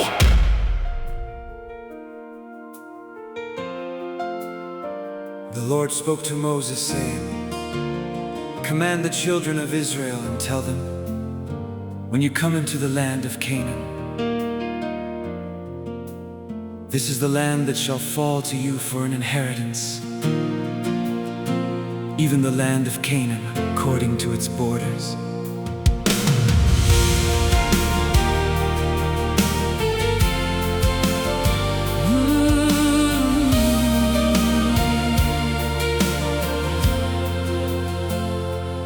Then your south quarter shall be from the wilderness of Zin, along by the side of Edom.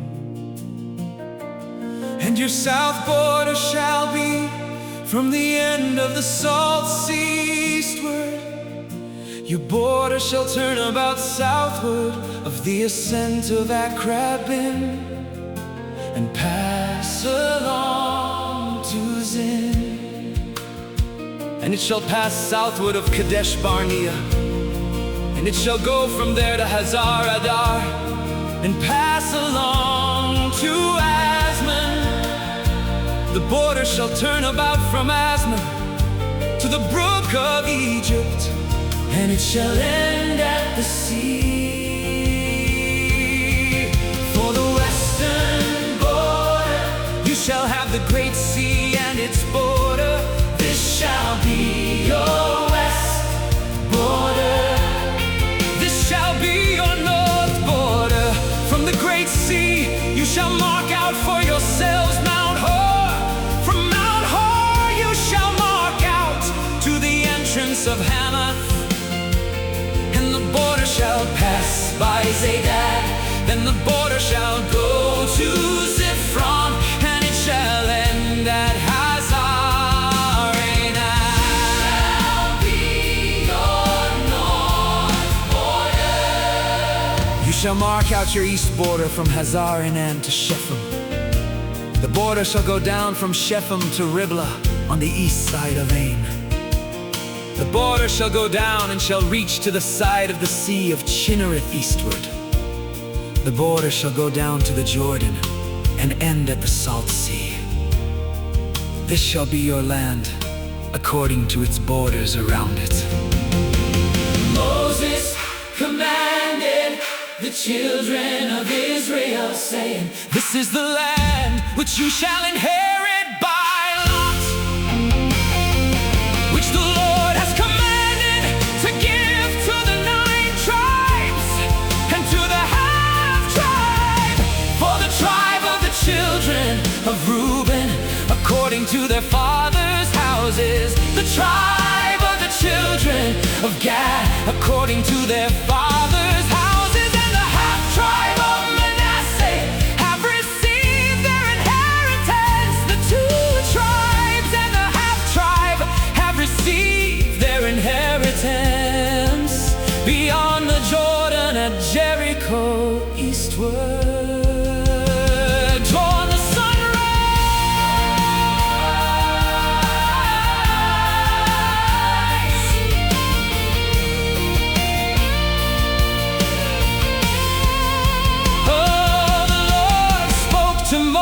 Saying, these are the names of the men who shall divide the land to you for inheritance.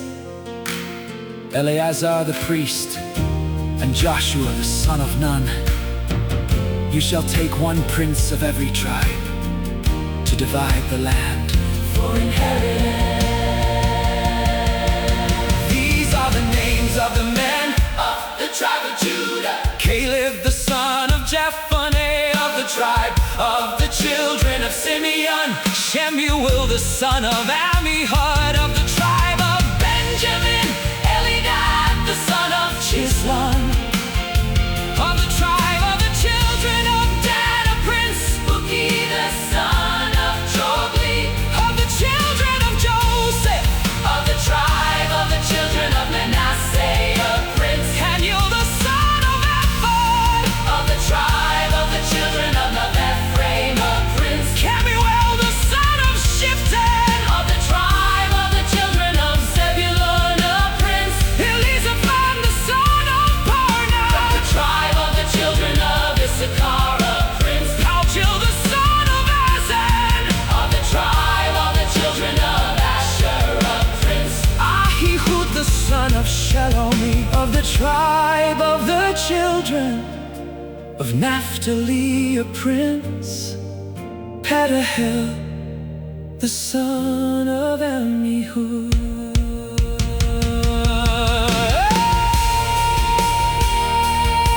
These are they whom the Lord commanded to divide the inheritance to the children of Israel.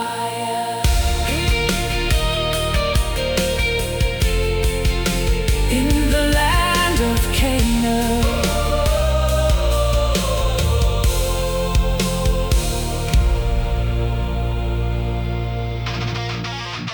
The Lord spoke to Moses in the plains of Moab by the Jordan at Jericho, saying, command the children of Israel to give to the Levites cities to dwell in out of their inheritance.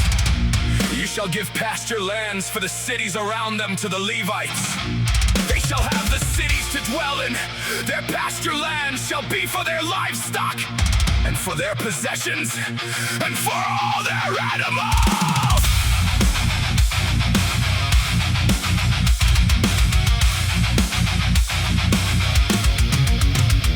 The pasture lands of the cities, which you shall give to the Levites, shall be from the wall of the city, and outward 1,000 cubits around it. You shall measure outside of the city for the east side, 2,000 cubits, and for the south side, 2,000 cubits, and for the west side, 2,000 cubits, and for the north side, 2,000 cubits.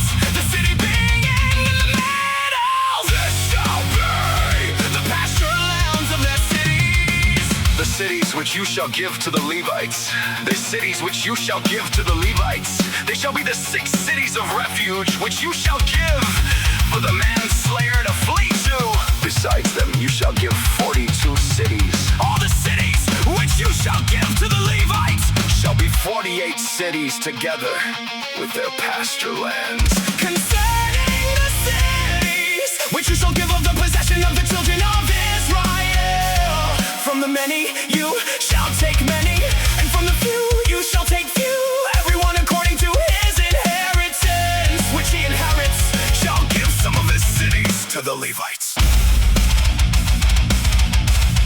The Lord spoke to Moses, saying, speak to the children of Israel and tell them, when you pass over the Jordan into the land of Canaan, then you shall appoint for yourselves cities to be cities of refuge for you, that the manslayer who kills any person unwittingly may flee there.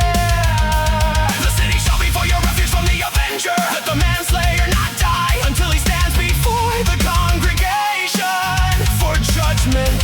the cities which you shall give Shall be for you 6 cities of refuge. You shall give 3 cities beyond the Jordan, and you shall give 3 cities in the land of Canaan. They shall be cities of refuge.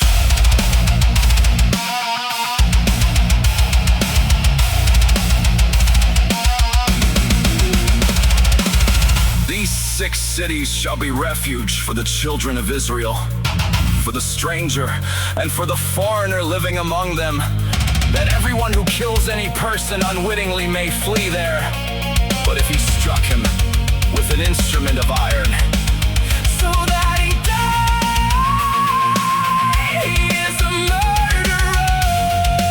the murderer shall surely be put to death. If he struck him with a stone in the hand, by which a man may die, and he died. He is the murderer. The murderer shall surely be put to death. Or if he struck him with a weapon of wood in the hand, by which a man may die, And he die. He is a murderer. The murderer shall surely be put to death. the avenger of blood shall himself put the murderer to death. When he meets him, He shall put him to death. if he shoved him out of hatred, or hurled something at him while lying in wait, so that he died, or in hostility struck him with his hand, so that he died. He who struck him shall surely be put to death. He is a murderer.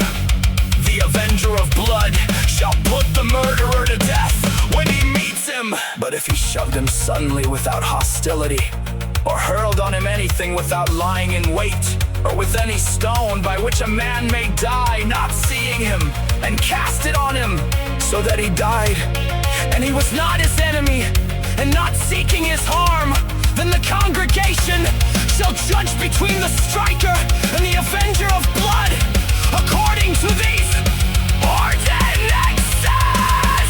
the congregation Shall deliver the manslayer out of the hand of the avenger of blood, and the congregation shall restore him to his city of refuge, where he had fled.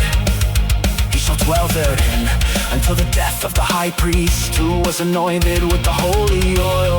But if the manslayer shall at any time go beyond the border of his city of refuge where he flees, and the avenger of blood finds him outside of the border of his city of refuge, and the avenger of blood kills the manslayer, He shall not be guilty of blood, because he should have remained in his city of refuge until the death of the high priest. But after the death of the high priest, The manslayer shall return into the land of his possession.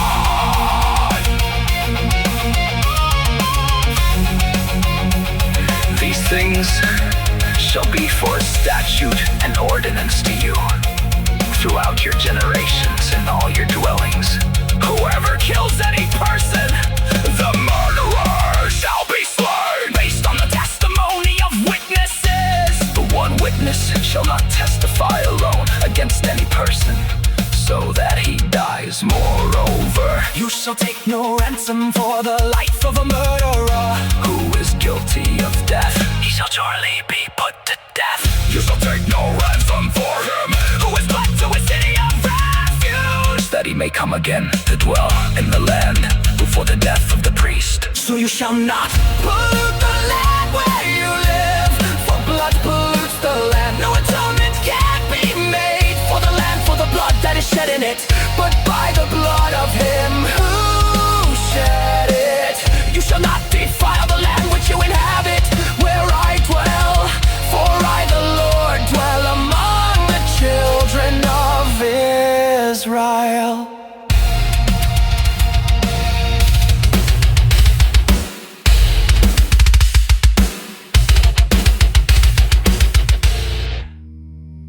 heads of the fathers' households of the family of the children of Gilead.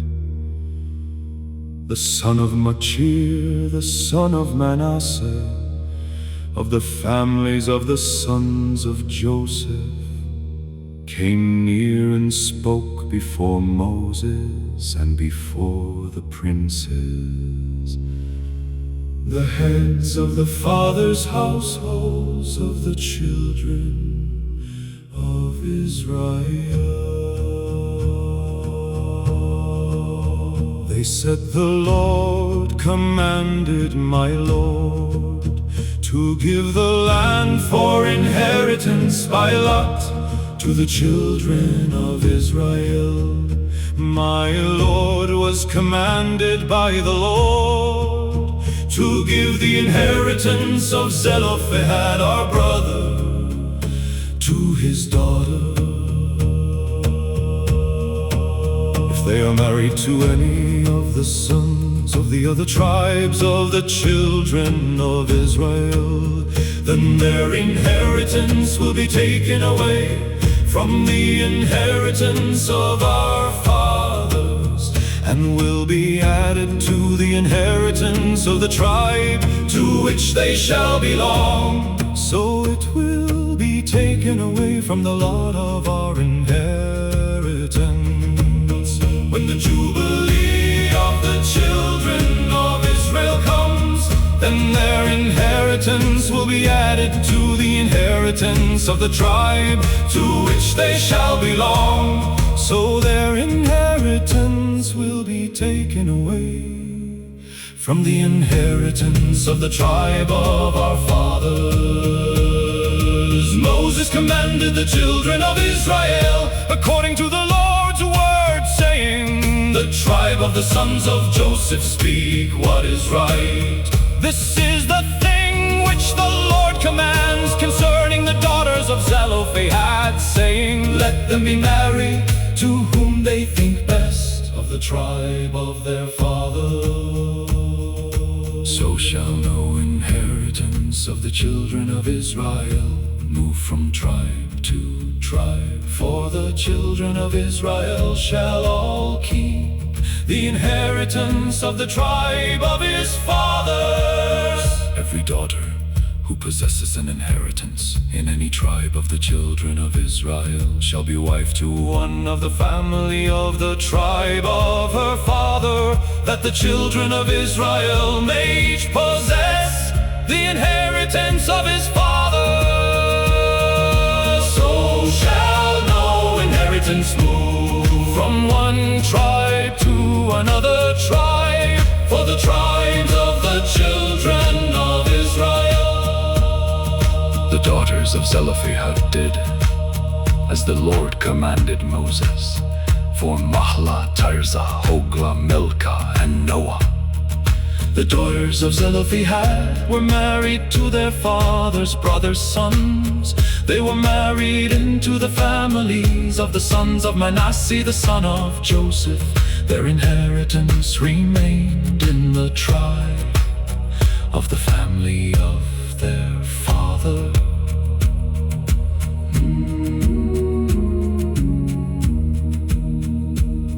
These are the commandments and the ordinances which the Lord commanded by Moses to the children of Israel in the plains of Moab, by the Jordan at Jericho.